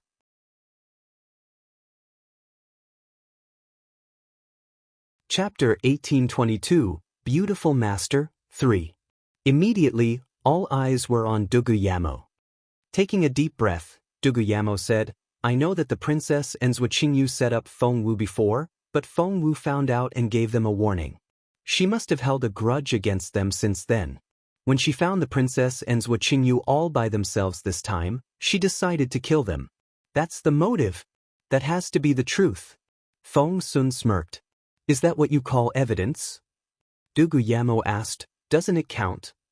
Feng Sun smirked before he slapped Dugu Yamo as well. Smack. He did it without hesitation. Rubbing her swollen cheek, Dugu Yamo glared at Feng Sun. You. If something happens to me later, you'll be responsible. Because I slapped you, and that gives you motive. Feng Sun looked around the room. The second prince stepped back involuntarily when he met Feng Sun's eyes. Feng Sun smiled maliciously. Feng Wu suddenly realized that when Feng Sun was enraged, he was no longer that light-hearted teenager. Instead, he became a relentless killer. The energy he gave off made the others shudder. Feng Wu nodded. Jun Linyuan had indeed given Feng Sun a lot of influence. At a critical moment like this, Feng Sun stepped up, and even the second prince had to give in. Thump. Feng Sun drew out the sword behind him, stuck it into the ground, and rested his hands on the hilt. He then smirked. That's all I'm going to say. Unless you show me evidence, otherwise if you try to slander Xiao Wu again, I won't hesitate to use this sword. The crowd was speechless. Xian Yi stood behind Feng Sun. Although he had remained silent the entire time, there was no doubt that he would support Feng Sun no matter what. Feng Sun had said what he wanted to say. Immediately, everyone fell silent. The white fairy glanced at Feng Wu. I thought you had no friends at all, but these two men have your back. Feng Wu nodded and said in a serious voice, they're my friends. The white fairy said, they're in that circle of yours. Feng Wu nodded. She would have hesitated to say yes before today, but when Feng Sun and Xian Yi supported her against all odds. They supported her unconditionally without knowing that she was in the same room with them. Feng Wu now considered them her true friends. Since they're your friends, I'll tell you something. The white fairy was on the same level as Master Teacher Si Baisi, so she could recognize problems that other people couldn't. She said, that talkative boy. Feng Wu said, he's Feng Sun. The white fairy nodded. That little Feng Sun is quite talented. All he's lacking now is a sword and technique that suit him. Feng Wu nodded. The white fairy pointed at lattice number 66. The purple sun sword is in that lattice. At this stage, that's the sword that suits him best. If he can get that sword and refine it, his fighting capability will improve greatly. Feng Wu's eyes lit up. The white fairy said, do you see lattice number 88? That's the purple sun sword play. It goes with the sword.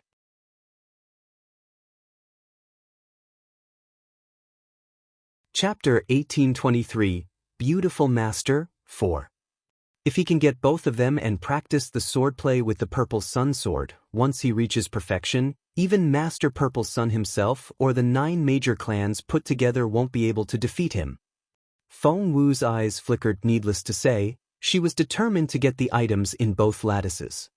She then asked, what about Xian Yi? Dear fairy, which sword and technique do you think will suit him? The white fairy rolled her eyes at Feng Wu. Dear fairy, Feng Wu tugged at her sleeve. Everyone should get a piece of the pie. If Feng Sun gets his share, but Xin doesn't, he'll be very upset. Although he won't say it, I know he will. The white fairy snapped, fine, fine. I know you won't stop nagging until I give you what you want. Feng Wu grinned. The white fairy pointed at lattices number 25 and number 35. The blowing snow sword and its corresponding swordplay will suit him very well. They were still discussing it when they heard footsteps approaching again. Feng Wu's pupils contracted when she saw who they were. They would bring trouble. Master Ju? Princess Ranmil? Zhuo Qingxian narrowed his eyes when he saw the newcomers. They were none other than Master Ju and Princess Ranmil, 2 spiritual lords, followed by Sapphiro. Right now, all 7 spiritual lords had arrived at this place. That was how important the treasures here were. Master Ju nodded at Zhuo Qingxian before turning to read the instructions on the wall. After reading them through, he turned to Ranmil and said, roll the 9-faced die on the round table together, and the highest number you can get is 88. The number you get will correspond to the number on the lattice. Ranmil nodded. Master Ju then said, there are 88 treasures in this hall, and the most precious pieces are the purple sun sword, the blowing snow sword, and their corresponding sword plays. Ranmil nodded. I've heard of them before. Master Ju nodded.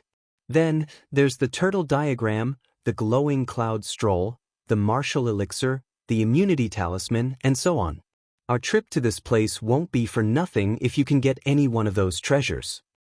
Ranmil nodded. Sapphiro listened greedily. I'll roll first. Sapphiro wanted to walk up to the table. No. Duguyamo shook her head. But we were here first. Sapphiro said, because I'm the princess. Duguyamo said, you're the princess of the grassland, not the Junwo Empire.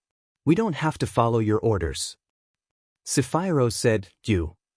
Master Ju frowned, looked around the room, and snorted. We need to form some sort of order. Otherwise, no one can roll the die. The second prince flapped his fan. In that case, the first to arrive should roll first. Sapphiro didn't like the idea, because she had come last. But Ranmil nodded. That sounds fair. We'll do that. Ranmil had thought that the second prince would suggest that they should be ranked by social status, and his suggestion impressed her a little.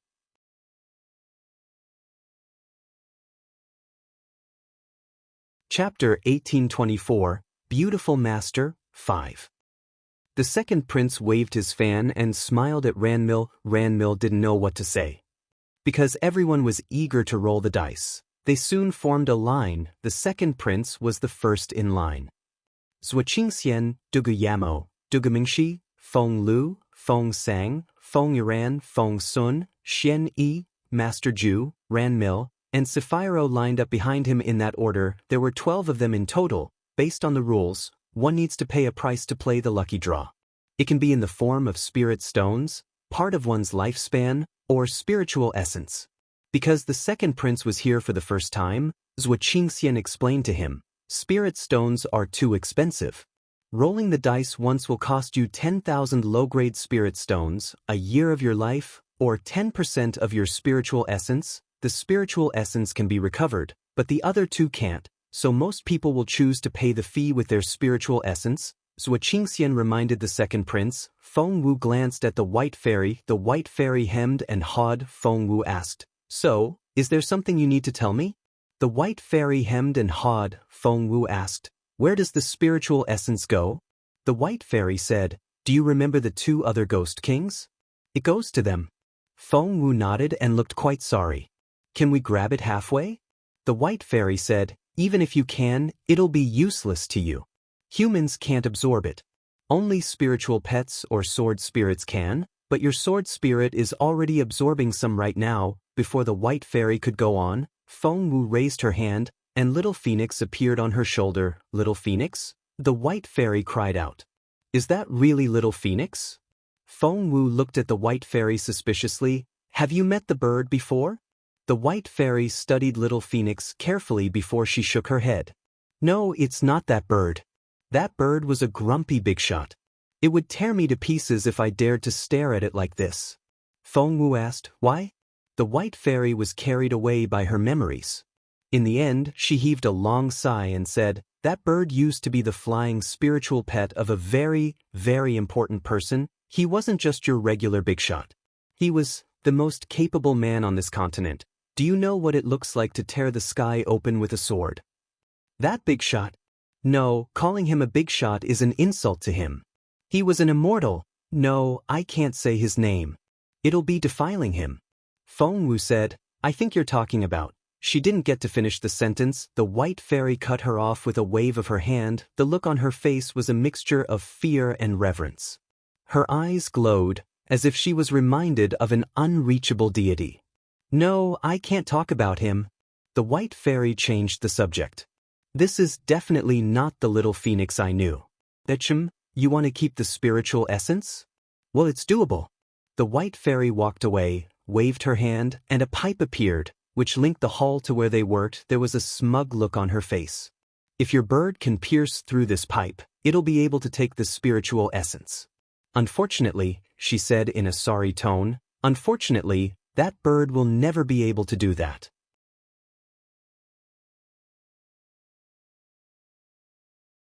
Chapter 1825, Rejoice Too Soon 1. Little Phoenix hissed at the white fairy, looking very fierce. But the white fairy only chuckled and rubbed the bird's fluffy head. Little Phoenix made a protesting sound, but there was nothing else it could do. "Ah," the white fairy laughed. "The big shot bird back then was very tough. You're tough too, but you're not even a fraction of the bird I knew from back then. That bird used to pick on me all the time, but there was nothing I could do about it. You, on the other hand, will be at my mercy." The white fairy went on rubbing Little Phoenix's head as she spoke. Little Phoenix stomped its foot in frustration, but it was nowhere near as capable as the white fairy. Therefore, hissing was about the only thing it could do. Its beak was sharp, but it couldn't hurt the white fairy at all. Little Phoenix was astonished. Seeing how angry Little Phoenix was, Feng Wu immediately changed the subject. The second prince is starting to inject his spiritual essence. Little Phoenix immediately stared at the pipe. And she was right. When the second prince touched the pipe with his right hand, spiritual essence slowly flowed toward them along the pipe made from unknown material. When it flowed past Little Phoenix, it struck down at the pipe with its seemingly harmless feet. Its sharp talons then buried into the pipe. Thud! All 8 talons dug into the pipe. The white fairy cried out in surprise. What? She gave Little Phoenix a strange look. Because she had been convinced that Little Phoenix was going to fail and was ready to laugh at it. She said, "The pipe is made from iron. Without a attribute soul, one can never puncture the pipe." The white fairy was the king of ghosts, which was why she could puncture the pipe. She had just been waiting for Feng Wu to beg her. But it had never occurred to her. "How many secrets do you have?" The white fairy tried to pick up Little Phoenix to take a closer look. But whoosh! Little Phoenix shot an intimidating glance at her. The white fairy's stomach lurched, and she felt a cold sensation go down her spine and run through her limbs. How did this happen? The white fairy couldn't believe it. She used to be the most powerful person on this continent. How could this little bird? For a moment, she sensed something intimidating and awe-inspiring from the bird. She drew back her hand and didn't dare offend the bird that was a mere spiritual elder. Little Phoenix ignored the white fairy and started absorbing the spiritual essence through its talons. The second prince had no idea what was going on. After he had injected enough spiritual essence, ding! A beep rang out in the treasure hall. The 2 dice rolled off the table and stopped by the second prince's feet. The second prince picked up the dice and put them in a lidded cup. Whoosh! He started shaking the cup. 3 seconds later he stopped and opened the lid. The others soon saw the numbers on the 2 dice. The big one was 5 and the small one was 3. 53. Zhuo Qingxian clenched his fists. "I hope there's something good in box number 53. Fighting back his excitement, the second prince walked up to the lattice with the number 53 written on it. 3 seconds later.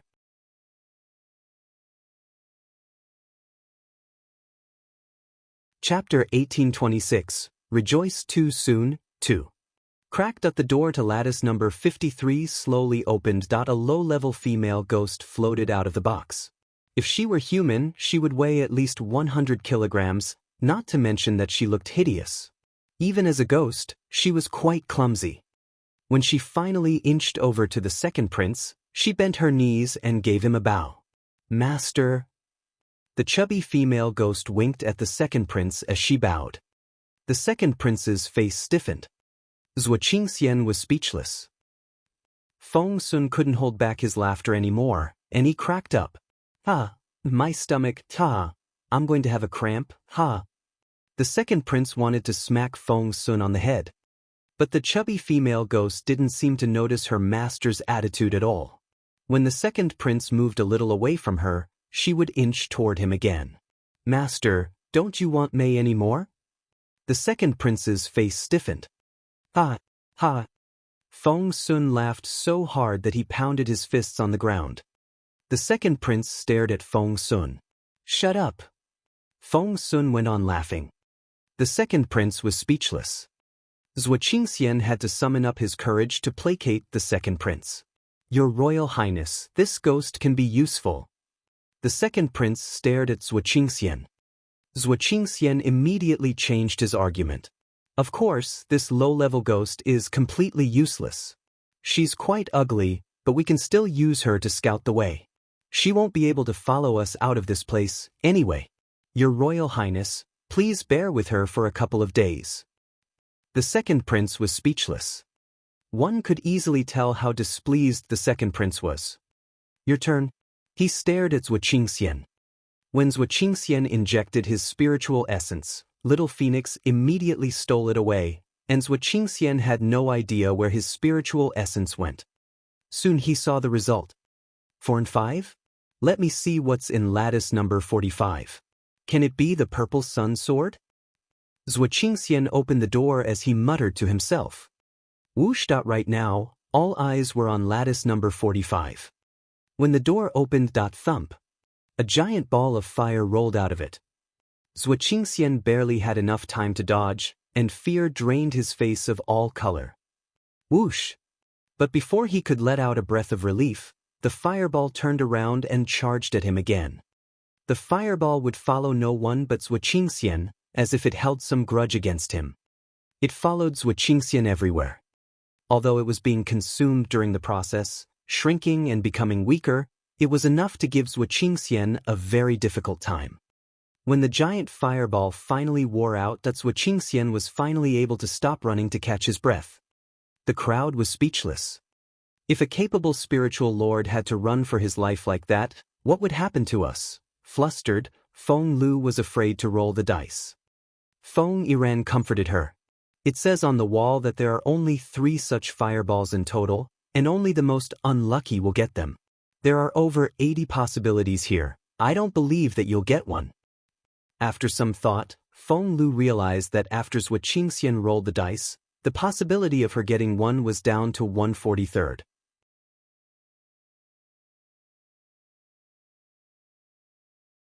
Chapter 1827, Untitled. Alright, I'll roll the dice. Feng Lu then stepped forward. She prayed in her head when she rolled the dice. Please be good. Please give me something good. When she opened the lid, 6 and 6. Feng Lu was excited when she saw the 2 numbers, and she clenched her fists in satisfaction. It's a great number. I'm sure you'll get something good. Feng Sang was happy for Feng Lu. However, when she opened the door to lattice number 66, she saw a small, dim yellow spiritual stone. Everyone was speechless. Feng Lu wouldn't believe it. She ran up to the shelf and grabbed the stone. But the low-grade spiritual stone was still a spiritual stone. It didn't change to something else as Feng Lu had hoped. Dugu Yamo asked, "Is it really a low-grade spiritual stone?" Sapphiro looked disappointed. "We've rolled the dice 3 times and nothing good has come out yet. Is there no treasure in this treasure hall?" The others looked suspicious as well. Could Sapphiro be right? Was the entire treasure hall a scam? Otherwise, why have none of us found anything good? Meanwhile, in a place where they couldn't see, Feng Wu was smiling. In fact, 66 was indeed a good number, because that box contained something very valuable. The purple sun sword. But the white fairy had passed command of the treasure hall to Feng Wu, and Feng Wu would never let Feng Lu take the purple sun sword. That was reserved for Feng Sun. Feng Sang stepped forward. "Let me give it a go." All eyes were on Feng Sang now. She injected her spiritual essence, which once again was absorbed by Little Phoenix without fail. Ding! When the dice stopped rolling, everyone's eyes lit up. Number 2. The numbers on the 2 dice were 0 and 2, hence number 2. Lattice number 2. Feng Sang quickly walked up to the lattice with that number on it. She took a deep breath to calm herself down. It's probably still worthless, she thought to herself. If she couldn't get anything good, she didn't want other people to find anything valuable either. But that wasn't what other people thought. They wanted Feng Sang to give them some hope. They would be very disappointed if they found 4 worthless pieces in a row. Feng Wu checked lattice number 2. She was in a spot where she could see what was in the lattice without letting other people see her. Number 2, that she took a look and shook her head. It was an advancement elixir, one that could raise a cultivator by a level instantly. Feng Sang wasn't as annoying as Feng Lu, so Feng Wu decided to give it to her. Squeak! The door opened. Wow! Feng Sang almost jumped to her feet when she saw what was inside. She couldn't hide the excitement on her face. An advancement elixir? Is it really an advancement elixir? Am I seeing things? Although she had given away 10% of her spiritual essence, she could recover it later. Compared with the elixir, it was a very small price to pay. The others looked at her as well. An advancement elixir? I can't believe this. That's such a bargain.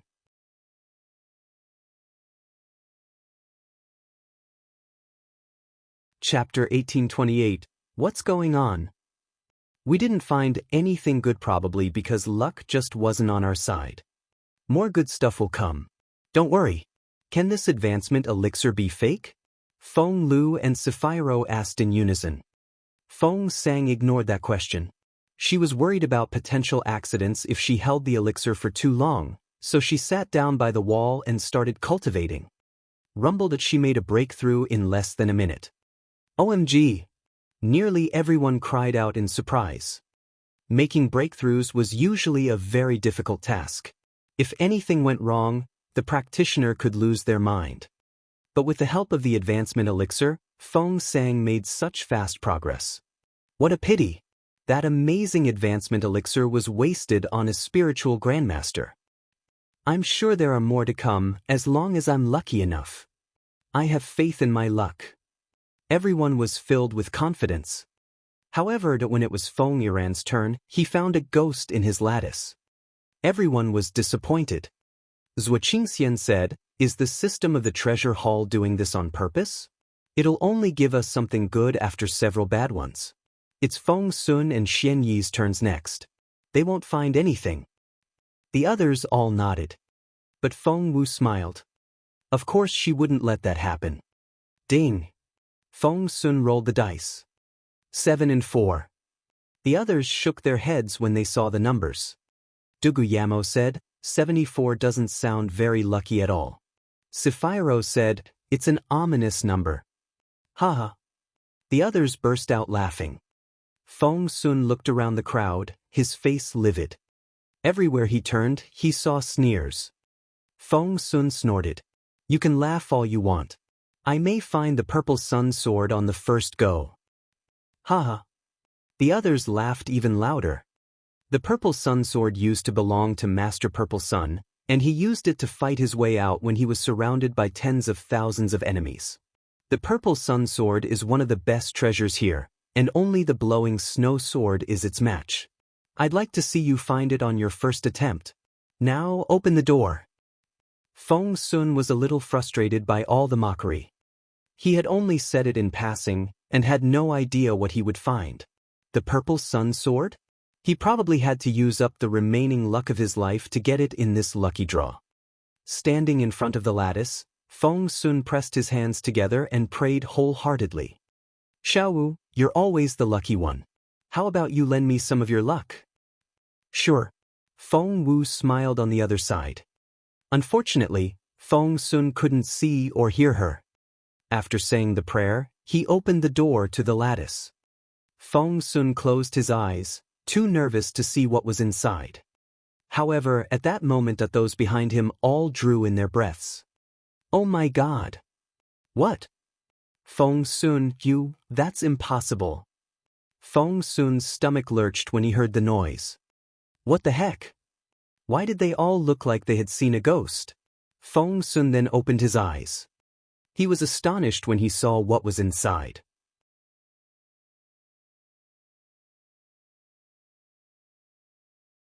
Chapter 1829. Feng Wu the Secret Operator, 1.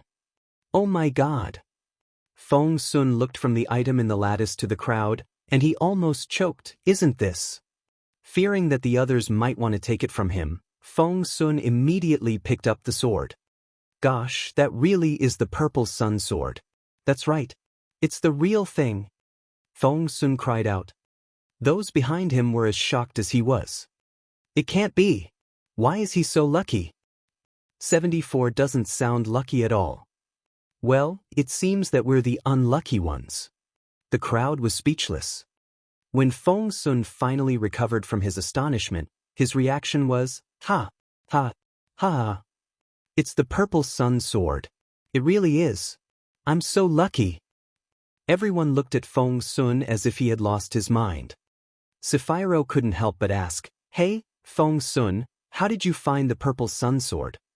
Everyone else looked curiously at him as well. Feng Sun feigned a hesitant voice. Do you really want to know? Dugu Yamo said, My dear young lord, just tell us. We all want to know. Please tell us. Feng Sun said, It's very easy actually. Just pray in your head and ask Feng Wu to help you. That was what I did. Ask Feng Wu for help? Sapphiro and Duguyamo traded angry looks. I'll never ask for her help, even if I find nothing. Sapphiro snorted. Duguyamo thought the same. Feng Sun shrugged. Fine, whatever. Xianyi was next. Before he rolled the dice, Feng Sun shouted at him, Xianyi, remember to pray to Feng Wu. It really works. Maybe you'll find the blowing snow sword. Xianyi rolled his eyes and found Feng Sun ridiculous. He injected the spiritual essence and rolled the dice. Feng Sun was concerned. If you won't ask Xiao Wu for help, I will. Xiao Wu, please help Xianyi find the blowing snow sword. It'll suit him perfectly. Please. Sapphiro rolled her eyes at Feng Sun, finding him rather idiotic. The others were speechless as well. However, that when Xianyi opened the door, wow. Everyone drew in their breaths. They saw a meter-long sword that was completely white. That's... Oh my God. This isn't happening. How can this be? Is this really happening? That's impossible. That's too big a coincidence. Everyone was astonished and couldn't stop making surprised sounds. Xianyi was equally surprised. It took him 3 seconds to finally recover from the shock. He then turned around and stared at Feng Sun. Feng Sun was equally quiet, because what was in that lattice was none other than the blowing snow sword itself. Xianyi took it out and held it with both hands. The meter-long sword was a snowy white color, and the blade gave off a chilly air. The sword suited him perfectly.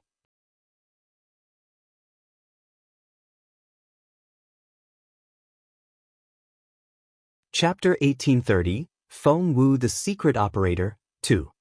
It looked as if the sword had been built just for him. Despite his great joy, the look on his face remained unchanged and one couldn't tell how he felt. However, his trembling fingers on the hilt of the sword illustrated how excited he was. When Xianyi walked up to Feng Sun with the sword, Feng Sun grabbed the blowing snow sword and sighed in amazement. This is such a great sword. The others were all speechless.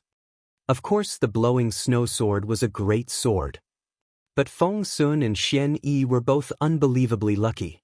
According to the list on the wall, both swords were the most precious treasures in this hall.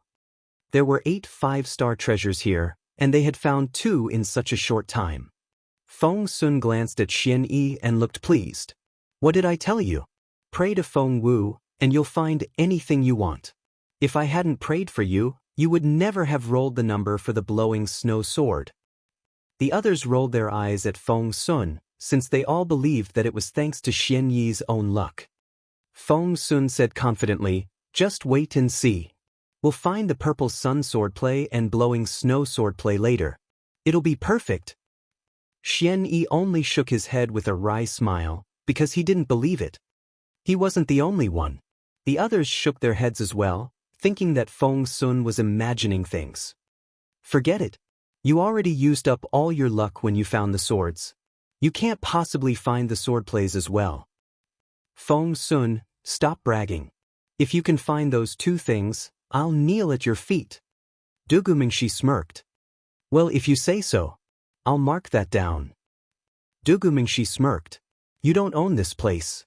I don't believe that you can find them as well. Crossing his arms, Feng Sun sounded very pleased. Sure, I don't own this place, but maybe Xiao Wu does. Beef. The others all laughed.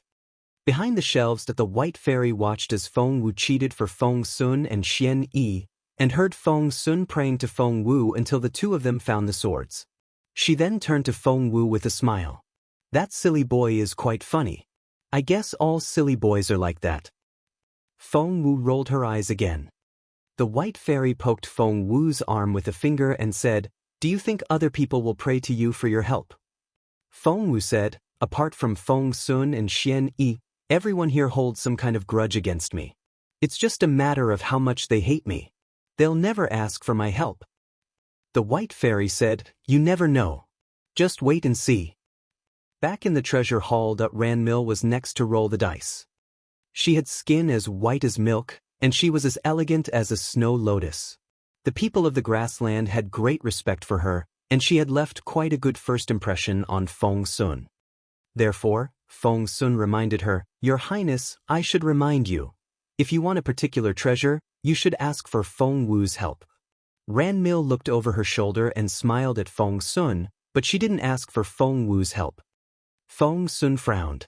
"You won't find anything like this."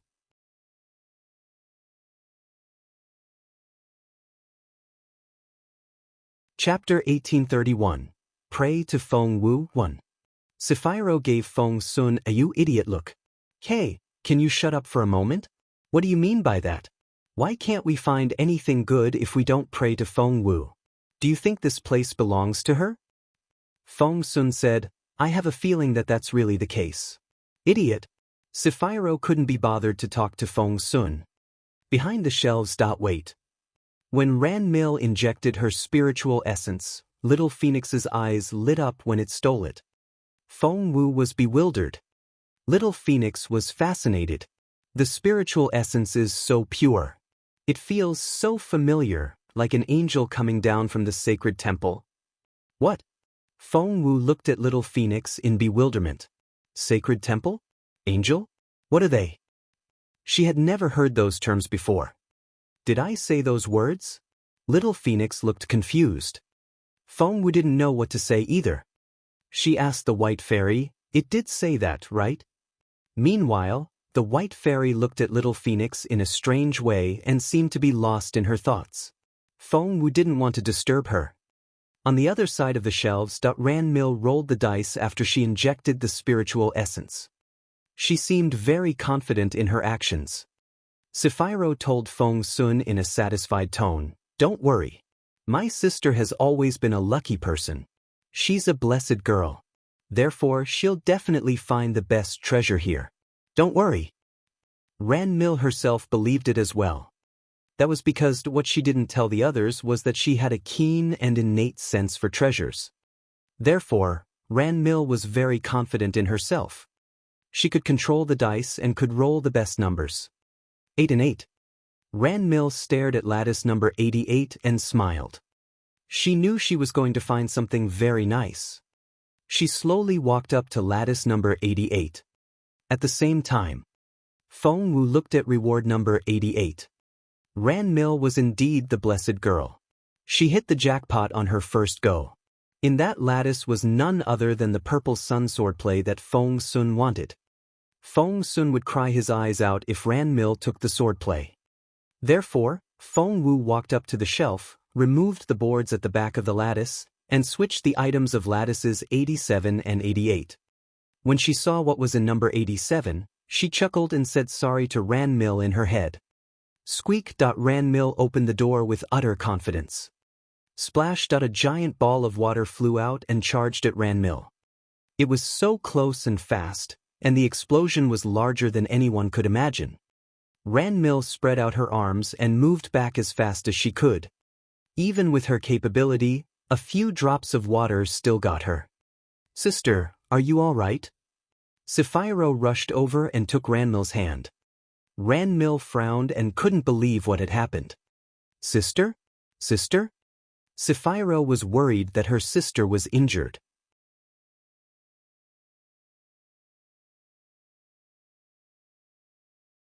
Chapter 1832. Pray to Feng Wu 2. Why is this happening? Ran Mil stared at lattice number 88 in confusion. No, that's not supposed to happen. Ran Mil couldn't understand why this would happen. She had never doubted her instinct and had a hunch that there was something nice in lattice number 88. She believed it, but as it turned out, she wondered if something had gone wrong with her instinct. If that was the case, she would be in a lot of trouble. "Sister? Sister?" Sapphiro was concerned. "I'm all right. Don't worry." Ran Mil waved her hands, and color came back to her pale face. Sapphiro said, "You didn't find any treasure, big deal. You've always been the lucky one. Just wait until you roll the dice next time." Ran Mil nodded. She didn't want to speak, because she needed some time to figure out what had gone wrong. Feng Sun muttered, "I told you already. You need to pray to Xiao Wu and say good things about her, but you just won't listen. Do you see what happened?" And the crowd was speechless. Master Ju glanced at Feng Sun and smirked. Really? I'm not going to ask for Feng Wu's help. I'd like to see what I can get. As it turned out, with Feng Wu behind the scenes, even if Master Ju rolled a good number, Feng Wu would change it to something else. Therefore, when he opened the door, Feng Sun guffawed. Haha, a low-grade spiritual stone? Master Ju, didn't you say that you were a lucky man? Why did you find a low-grade spiritual stone only? Haha. Master Ju's face was livid. In fact, he desperately wanted to find the purple sun swordplay. He had hit a bottleneck in his cultivation, and the purple sun swordplay was the only thing that could inspire him. However, it was so difficult to find that swordplay. Master Ju glanced at Ranmil. Master Ju knew what Ranmil was capable of, so he had reached an agreement with Ranmil. She would find the purple sun swordplay for him, and he would introduce her to Master Teacher Si Basie. Ranmil gave him a nod, confident that she would find it on her next draw. Their gazes met for only a second, and everyone else missed it. But Feng Wu could see everything that was going on, and noticed the look they exchanged. I see that Ranmil isn't as indifferent as she appears to be. Feng Wu rubbed her chin and narrowed her eyes. Sapphira wasn't a threat, because she had used up all her cards. But Ranmil here struck Feng Wu as someone very dangerous, because she was too mysterious and too good at wearing a mask. After Master Ju, it was Sapphira's turn. Feng Sun still reminded her, "Hey princess, I mean it. Pray to Xiao Wu, and you'll probably find something nice." Sapphira rolled her eyes. Feng Sun, stop dreaming already. After that, she marched toward the table and rolled the dice. When she opened her lattice, she found that it was empty. There was nothing inside. Sapphira was so angry that she wanted to cut her hands off. Feng Sun laughed at her. Resting his hands on his waist, he guffawed. Haha, what did I tell you? You can't find anything nice if you don't pray to Xiao Wu.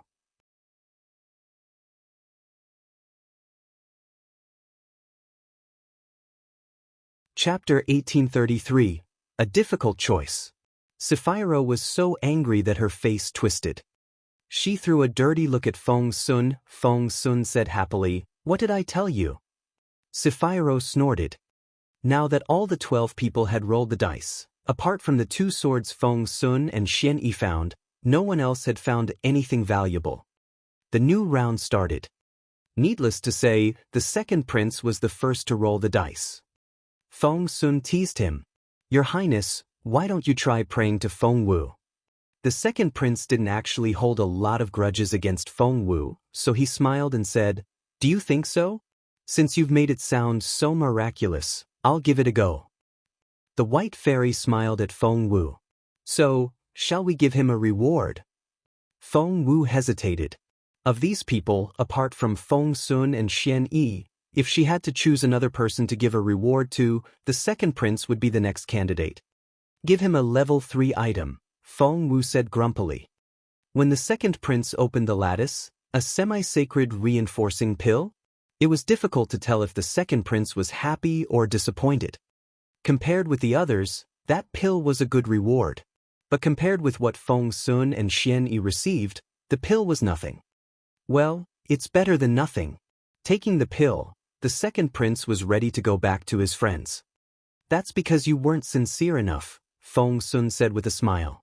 "It's the same as praying to Buddha for help. Your prayer will only be answered if you're sincere. Otherwise, why should Buddha or God help you?" The second prince said, "Why do you say that I wasn't sincere?" Feng Sun asked, "You were?" The second prince said, "Of course." Feng Sun gave him a meaningful smile. "So, you were very sincere, but I'm confused. When I came in just then, didn't you accuse Xiao Wu of killing Zhuo Qingyu and trying to kill Princess Jun Wuxia? And you said that she told you so before she passed out. If she really did, then, Your Royal Highness, are you that cold-blooded that you would pray to an enemy and ignore your own family?" Feng Sun might seem very silly and careless at times, but he could be very reliable in critical moments. This time, he found the flaw in the second prince's argument and pressed on. Even Feng Wu wanted to clap her hands for him. "Nice move." He had practically caught the second prince out in his lie. If the second prince admitted that he had called Feng Wu a murderer earlier, he would be a heartless brother. If he denied that he had said such a thing, then why did he remain silent when Zhuo Qingxian accused Feng Wu of being the murderer? Therefore, no matter what his answer was, it would be the wrong answer. The second prince's face turned livid. He stared at Feng Sun with his cold eyes, as if he wanted to tear him to pieces. Feng Sun wasn't intimidated. Yes, he was the second prince, but he was nowhere near as intimidating as Jun Linyuan was.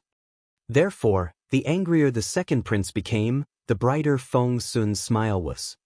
The second prince took a deep breath, forcing himself to calm down. It was time he made a choice. It was between his own reputation and Zhuo Qingxian's, so of course he knew which one to choose.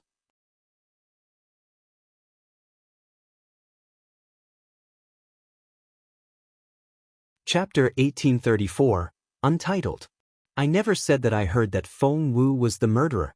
The second prince glared at Feng Sun. Zhuo Qingxian might have heard it, but I didn't, which was why I wasn't convinced. Feng Sun said, I see.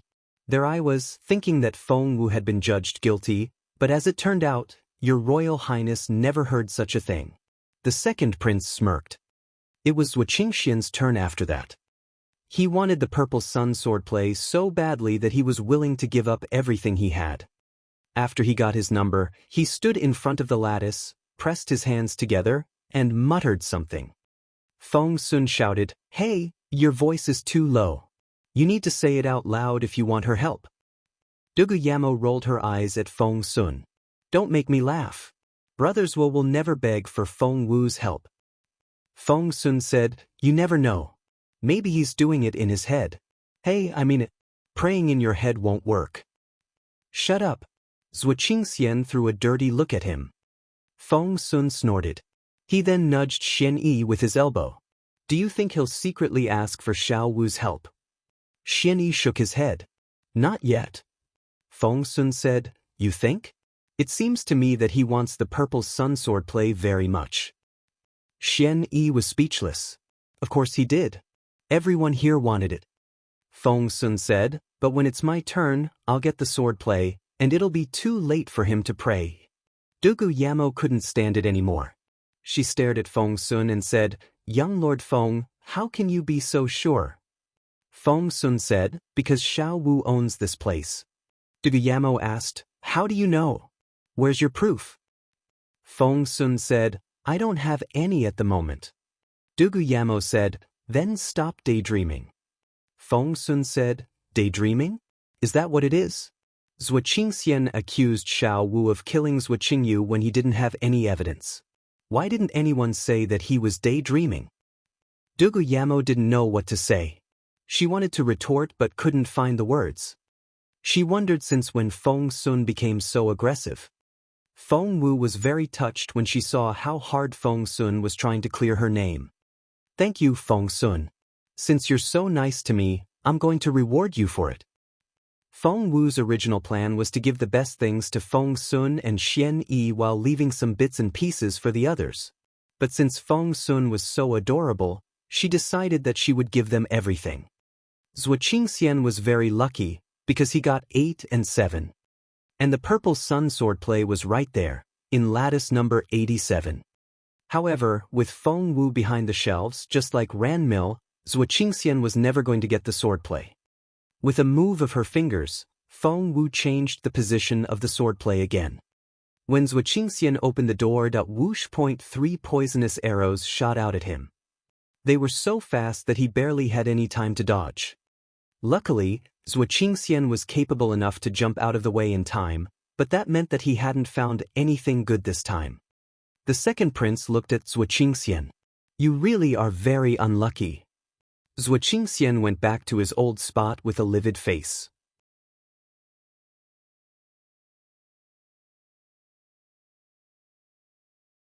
Chapter 1835, Untitled.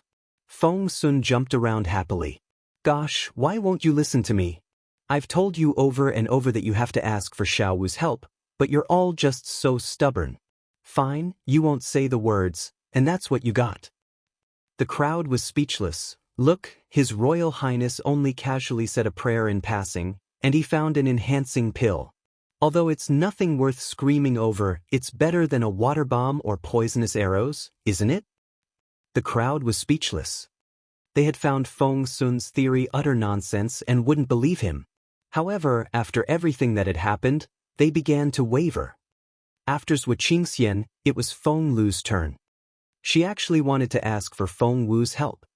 But the problem was after how she insulted and slandered Feng Wu and how she stressed that she felt irreconcilable hatred for Feng Wu, she couldn't bring herself to openly ask for Feng Wu's help. Therefore, after Feng Lu rolled the dice, she opened the door to the lattice to find nothing inside. Feng Sun sneered at Feng Lu, who was furious but couldn't utter a word.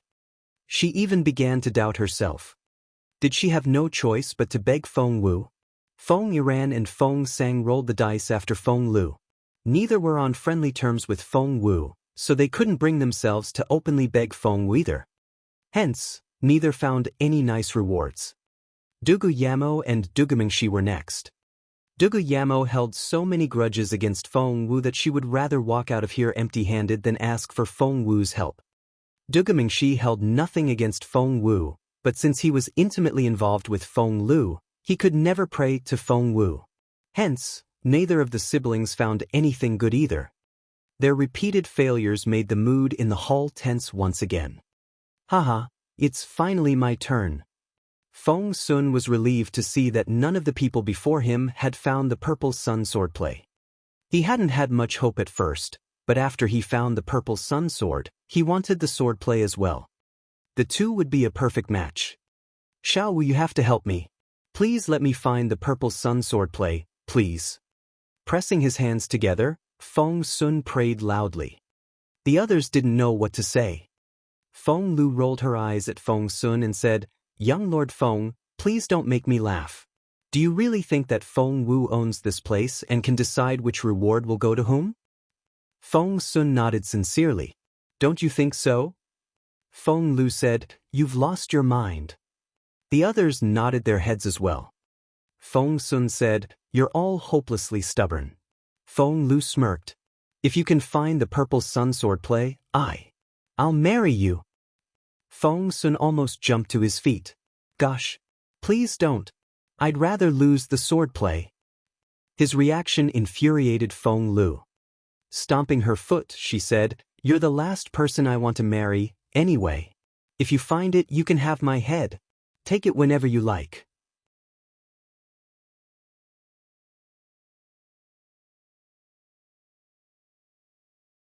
Chapter 1836, Untitled. Feng Sun said, "That's more like it." Feng Lu asked, "What if you can't find it?" Feng Sun glared at her. "Why can't I? That swordplay belongs to me." Feng Lu said, What if you can't find it?" Feng Sun said, "If I can't find it, well, I'll give you 100 low-grade spiritual stones, then take it or leave it. It's not like your head is worth taking." Feng Lu was so angry that she stomped her foot again. "Fine. I'll wait for your 100 spiritual stones." Feng Sun rolled his dice. The number was still quite ominous. 4 and 4. Seeing the combination, everyone cracked up. Feng Sun said, 44. That's so ominous. Feng Sun, you're doomed." Dugu Yamo said, "That's such an unlucky number, probably the most unlucky one so far." Sapphiro said, "I'd love to see you find the purple sun swordplay with that number." Feng Sun scratched his head. As a matter of fact, he felt uneasy as well. Although he had been saying that Xiao Wu owned this place and that she was in charge of giving out all the rewards, he knew perfectly well that he was only bluffing. 44. How could such a number lead him to the swordplay? However, that Feng Sun said, "You're all so short-sighted. So what if the number isn't good? I rolled 74 the last time, and that led me to the purple sun sword. I'm sure the swordplay is right there in lattice number 44. Haha. The others all laughed at him. However, when Feng Sun opened the door, the others all drew in their breaths. The smiles froze on their faces. The quick change in their moods made the corners of their mouths twitch. Through the open door, they saw a booklet inside. However, it's just a booklet. It doesn't have to be the purple sun swordplay. The others all tried to persuade themselves. However, when Feng Sun took the booklet out of the lattice and showed them the front cover, that they all saw the golden characters on the deep blue cover. It was the purple sun swordplay. SSSS. Everyone drew in their breaths. The purple sun swordplay. Holy crap! It really is the swordplay. But how is that even possible? How? I'm going to lose my mind. Why can Feng Sun find whatever he wants? Does Feng Wu really own this place? Everyone was shocked and infuriated. They had found nothing so far and couldn't get anything they wanted. On the other hand, Feng Sun had found the purple sun sword and the swordplay in a row. This is outrageous. How can this happen? I'm so mad. I'm so jealous. This sucks. Everyone was displeased.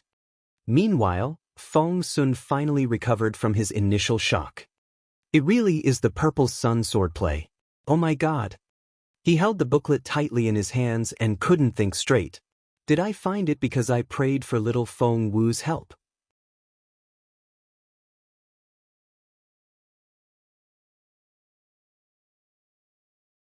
Chapter 1837. Untitled. Is it because I'm blessed? Am I a relative of the goddess of luck or something? Did I save the world in another life? Or... Feng Sun had never been so lucky before. On the other side of the shelves, Feng Wu smiled when the way Feng Sun jumped around happily. Feng Sun, you tried your best for me, and I'm going to do the same for you. The white fairy glanced at Feng Wu. Hey, you're being biased. If you keep doing this, they'll get suspicious. Feng Wu looked at her. So what if they do? They're not going to stop rolling the dice. The white fairy said, can you be a little more subtle about it? Feng Wu said, no, I won't. What can they do to me? The white fairy actually felt sorry for the others. Feng Sun had no idea that his luck was actually given by Feng Wu. He was practically dancing around. Ha! The purple sun swordplay. It's mine. Ha! Zhuo Qingxian was so jealous that he almost had smoke coming out of his ears. Master Ju was equally jealous. They now really suspected that Feng Sun had obtained the swordplay because he had prayed to Feng Wu. After Feng Sun found the purple sun swordplay, it was Xian Yi's turn. Feng Sun said, Xian Yi has found the blowing snow sword, so Xiao Wu, please let Xian Yi have the blowing snow swordplay. Please give it to him. The others all found it impossible. If Xian Yi really found the blowing snow swordplay, then Feng Wu might as well own this place. When Xian Yi rolled the dice, all eyes were on him. Even the second prince didn't look away from Xian Yi, fearing that he might miss something. When the door opened, it was empty. What? Feng Sun cried out. Why is it empty? The others were relieved. They could finally breathe again. They were so nervous just then that for a moment, they really thought that Feng Wu was behind everything and that Xian Yi really was going to get the swordplay. Fortunately, he didn't. So, Feng Sun was only bluffing. The whole praying to Feng Wu thing doesn't exist. He almost misguided us. I was worried for a moment. Seeing that Xian Yi came back empty-handed, Feng Sun was disappointed. He soon recovered, however, and tried to comfort Xian. Don't worry. Next round, I'll help you get the blowing snow swordplay. I'm very lucky. The others all rolled their eyes at him, because they didn't believe him anymore. The lucky draw went on, with Feng Wu behind the shelves. She didn't actually interfere all that much. She wouldn't tamper with the common rewards and would only switch the items when it involved something like the blowing snow sword. However, everyone was genuinely unlucky this time. After this round, none of them found anything valuable. Ran Mill could have found the blowing snow swordplay, but Feng Wu intervened, so that she came back empty-handed again. Why is this happening? Ran Mill frowned and doubted her own ability. This time, Sapphiro doubted her as well.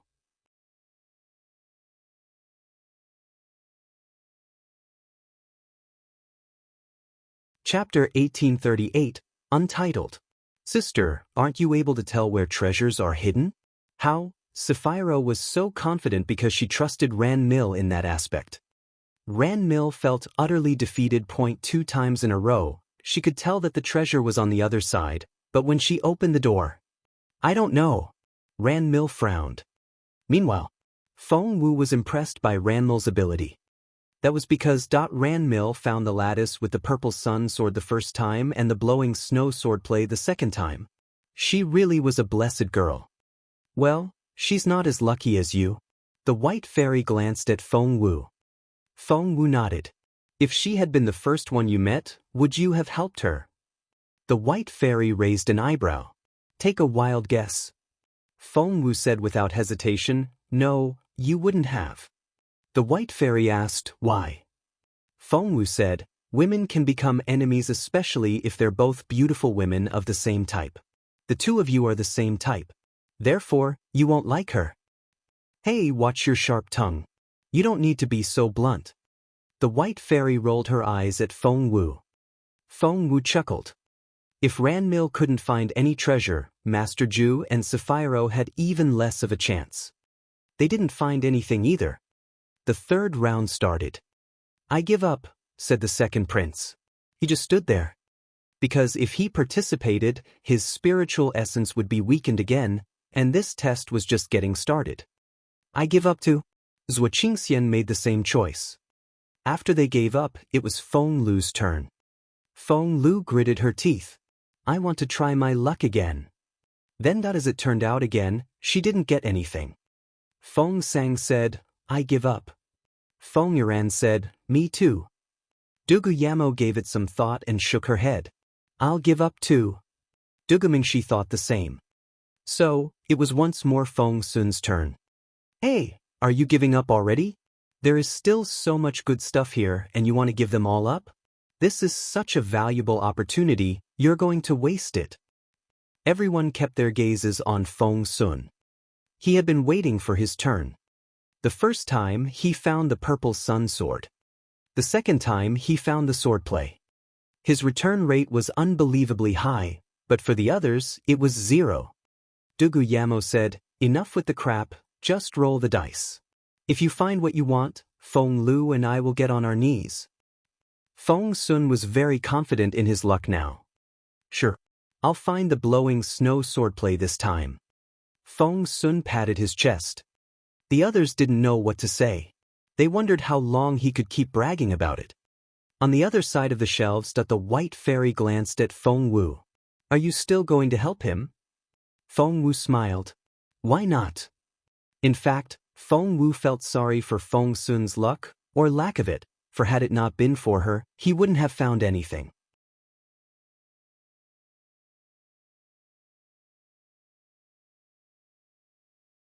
Chapter 1839, Unbelievable Luck, 1. When the door opened again, everyone thought they were going insane. What the hell? This isn't happening. It's just not possible. How could they not be shocked? A second ago, Feng Sun was bragging about finding the blowing snow swordplay in his next round, and now there it was in the lattice he chose. How was this possible? Everyone else had found practically nothing. Ooh. Feng Sun, how did you do it? Tell us. Have you been cheating? Do you own this place or what? Everyone was so agitated that they all yelled at the same time. It was a mess. Of course it would be. It was ridiculous. Seeing how agitated everyone was, Feng Sun was baffled as well. He didn't expect that he would find the blowing snow swordplay. He was only bluffing. However, now that everyone was so jealous, of course Feng Sun wasn't going to show how surprised he was. Throwing his hair over his shoulder, he said in satisfaction, I told you so. You have to openly say it if you want Xiao Wu's help. Well, that's what you get for being so proud. Now, you can envy me all you want, ha. He then handed the blowing snow swordplay to Xian Yi. I'll give you 1,000 low-grade spiritual stones, said Dugu Mingxi. I'll buy it from you. Feng Sun paused and glanced at Dugu Mingxi. Feng Yuran said, I'll pay you 2,000. Dugamingshi threw a dirty look at Feng Yuran and raised the price. I'll give you 3,000. Feng Yuran said, 5,000. 10,000. They heard a cold, authoritative voice. They all turned in the direction of the voice and saw that it was Master Ju. As it turned out, the mysterious, aloof Master Ju also had something he wanted. However, that Feng Sun smiled and said, "When did I say I want to sell it?" He then stuffed it in Xian Yi's hands. "Take it and cultivate with it before someone else begins to have ideas." Xian Yi put the blowing snow swordplay in his pocket without saying a word. The others found it idiotic, because Feng Sun had just given the blowing snow swordplay away, as if it wasn't worth a penny. It was Xian Yi's turn next, and this time, Feng Wu didn't help. Xian Yi didn't find anything. Feng Sun asked, "Who's next?" Ran Mil looked at Feng Sun in an enigmatic way. She then smiled. "Young Lord Feng, may I ask for a favor?" Asked Feng Sun. He didn't like Sapphiro, but Ran Mil had left a good impression on him. Therefore, he beamed at her and said, "Your Highness, what do you need? Do tell." Ran Mil seemed kind, naive, and innocent. She smiled. "Young Lord Feng, since you're so lucky, how about you roll the dice for me?" While the others were all excited. That was right. If Feng Sun was so lucky, why shouldn't they ask him to roll the dice for them? If he didn't want to, they could always pay him to do it. On the other side of the shelves, Feng Wu frowned. She was very perceptive, and girls knew other girls the best. They could always tell if another girl was their friend or enemy.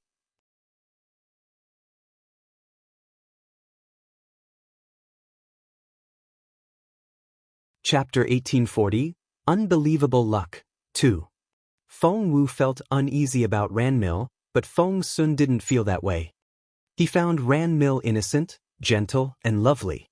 She had left such a good impression on Feng Sun, and he didn't think about turning her down. "Sure, I'll do it for you." Feng Sun patted his chest. "I'm very lucky, and I can get whatever I want. It's like I own this place." On the other side, Feng Wu rolled her eyes. The white fairy laughed. "Haha, what a silly boy. It's true then."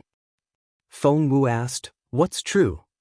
The white fairy said, "Silly boys are always happy." Feng Wu chuckled. The white fairy asked, "Are you not angry?" Feng Wu smiled a little. "Why should I be?" Soon the white fairy saw what Feng Wu meant.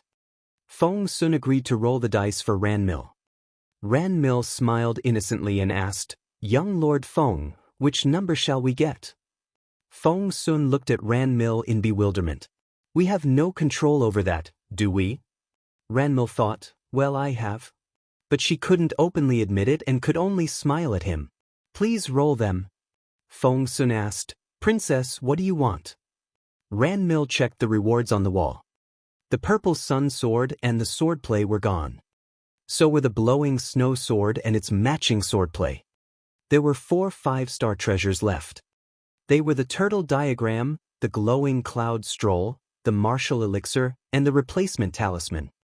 Of the 4, the replacement talisman was the most precious one, because it could give one an extra life. The replacement talisman, then. Ran Mil smiled at Feng Sun. "I'll owe you a very big favor if you can find it for me." The replacement talisman. The others all looked at Ran Mil enviously. If she really could find it. In a critical moment like this, the talisman would be even more precious than the swords and swordplays, because it was an extra life. "Try something else." Feng Sun shook his head. The answer surprised Ran Mil a little. Feng Sun said, "I will find that talisman, but not now." Ran Mil asked, "When then?" Feng Sun said, "I'll get it when it's my own turn, because I can't give it to you." Ran Mil smiled. "I understand. It's an extra life, and it's only normal that you don't want to give it away." Feng Sun frowned. "It's not for myself." Ran Mil grew even more curious. "Who is it for, then? The girl you love?" Feng Sun frowned. He had thought that Ran Mil was gentle, pure, and innocent, but the way she pressed him irritated him. He wasn't exactly good at being subtle. And he didn't hide the impatient look on his face. Are you going to roll the dice or not? Ran Mill had been well protected since she was little, and no one had ever been so impatient with her. She was upset by this. Normally, Sapphira would step out to tell Feng Sun off. But for some unknown reason, Sapphira only stood there as her eyes darted around, as if she didn't notice how awkward things were.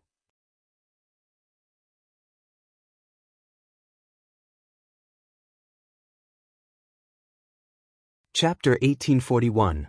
Unbelievable Luck, 3.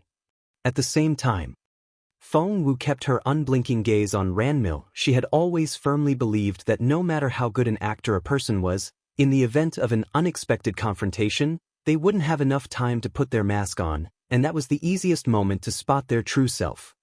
If Ranmil was as innocent as she was said to be and knew little of worldly affairs, her reaction should reflect her true feelings accordingly as an inexperienced girl. For instance, she could look embarrassed and flustered, and she might blush. However, that Ranmil only stiffened for a brief moment.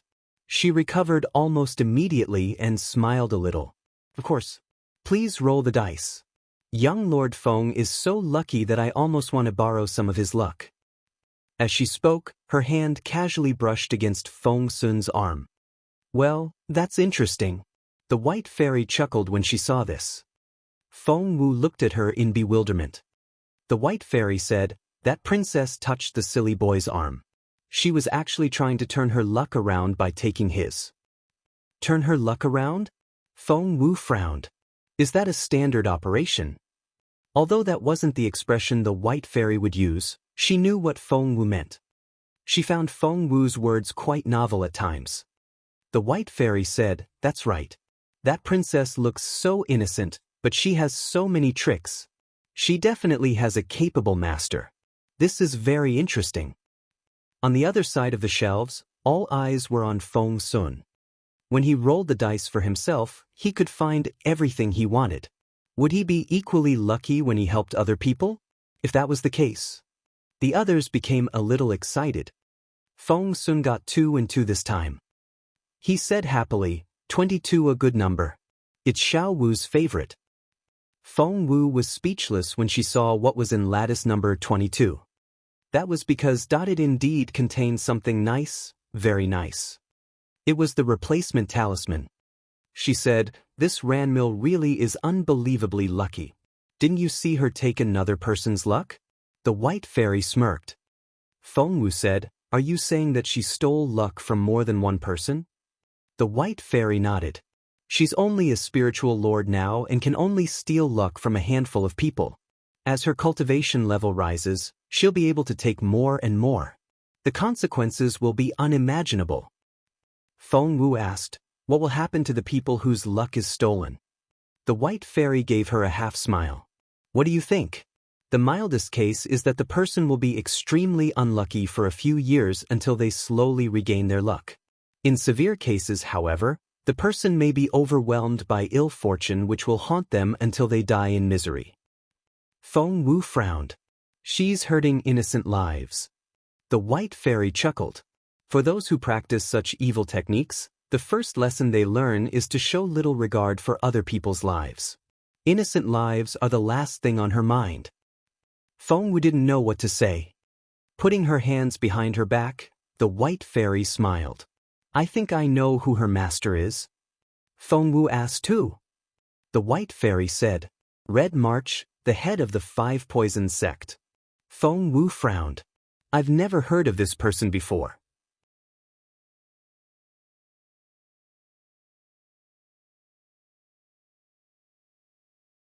Chapter 1842. Unbelievable Luck, 4. The white fairy said, "She's a legend in her own right, but we don't have time for that right now. Although, something here can suppress her ability. We'll go look for it later." Feng Wu said proudly, "It's not like I hold a grudge against Red March." The white fairy found that statement idiotic. You already want to kill her disciple, and that's a huge grudge. Aren't you worried that she'll come after you once you finish her disciple off? Feng Wu was shocked. She never said anything about killing Ranmil. The white fairy smirked. "You're in her way now. If you don't kill her, she'll kill you. There's bound to be a war between the two of you. Do you want to be the one who dies? Feng Wu said, Of course not. But why would she kill me? It doesn't make any sense. Feng Wu was still talking to the white fairy when she heard approaching footsteps. They were steady, well-paced, and very reassuring. The footsteps. Everyone turned around. Boss Jun, why are you here? Feng Sun was the first one to cry out the words. It really was Jun Linyuan. He was wearing a black robe, and the deep-set features on his handsome face reminded one of a sculpture. He practically glowed. As soon as he showed up, everyone else faded into the background. He was the only person everyone could see. It really was Jun Linyuan. No one expected Jun Linyuan to come, and they were all astonished. Well, the teenage boys were. As for the teenage girls, the pleasant surprise made them cover their mouths, and they were almost in tears.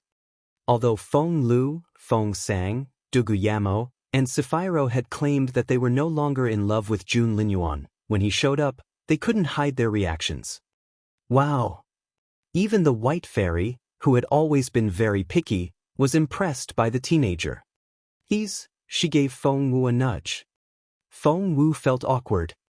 Earlier, to stop the white fairy from thinking of her as a love rival, Feng Wu had stated over and over again that she liked Jun Linyuan. She had even drawn his picture on the wall to prove it. She couldn't take that back now. Otherwise, it made her shudder just to think what would happen when the white fairy became angry. Hence, Feng Wu raised her chin and said proudly, He's Jun Linyuan. The white fairy asked, Is he the teenager you're in love with? Feng Wu forced herself to say, That's right. It's him. The white fairy teased her. Well, you've got good taste. He's not Chu Tianxiao, but he's on the same level. Feng Wu wanted to roll her eyes. The white fairy really thought highly of Chu Tianxiao. Yes, he was handsome, but he was nowhere near as good-looking as Jun Linyuan. What? You disagree? The white fairy snorted. You think Chu Tianxiao is the best, and I think Jun Linyuan is the best. Problem? The white fairy snorted. Whatever. But you do have good taste. Look, the white fairy kept watching the others. Look at that girl. Feng Wu saw that she was talking about Feng Lu. That girl in the pink dress has been saying so many mean things about you. Is that boy her lover? She's not looking at him anymore, and her eyes are glued to your lover. He's stolen her soul. You're tuning in to the Passion Pages YouTube channel. We're so grateful for your support, and don't forget to subscribe to join us on this incredible journey through captivating stories. Your generosity through donations truly makes a world of difference, as it's the primary source of revenue that allows me to expand and enhance this channel for you. Thank you from the bottom of my heart for being a part of this adventure.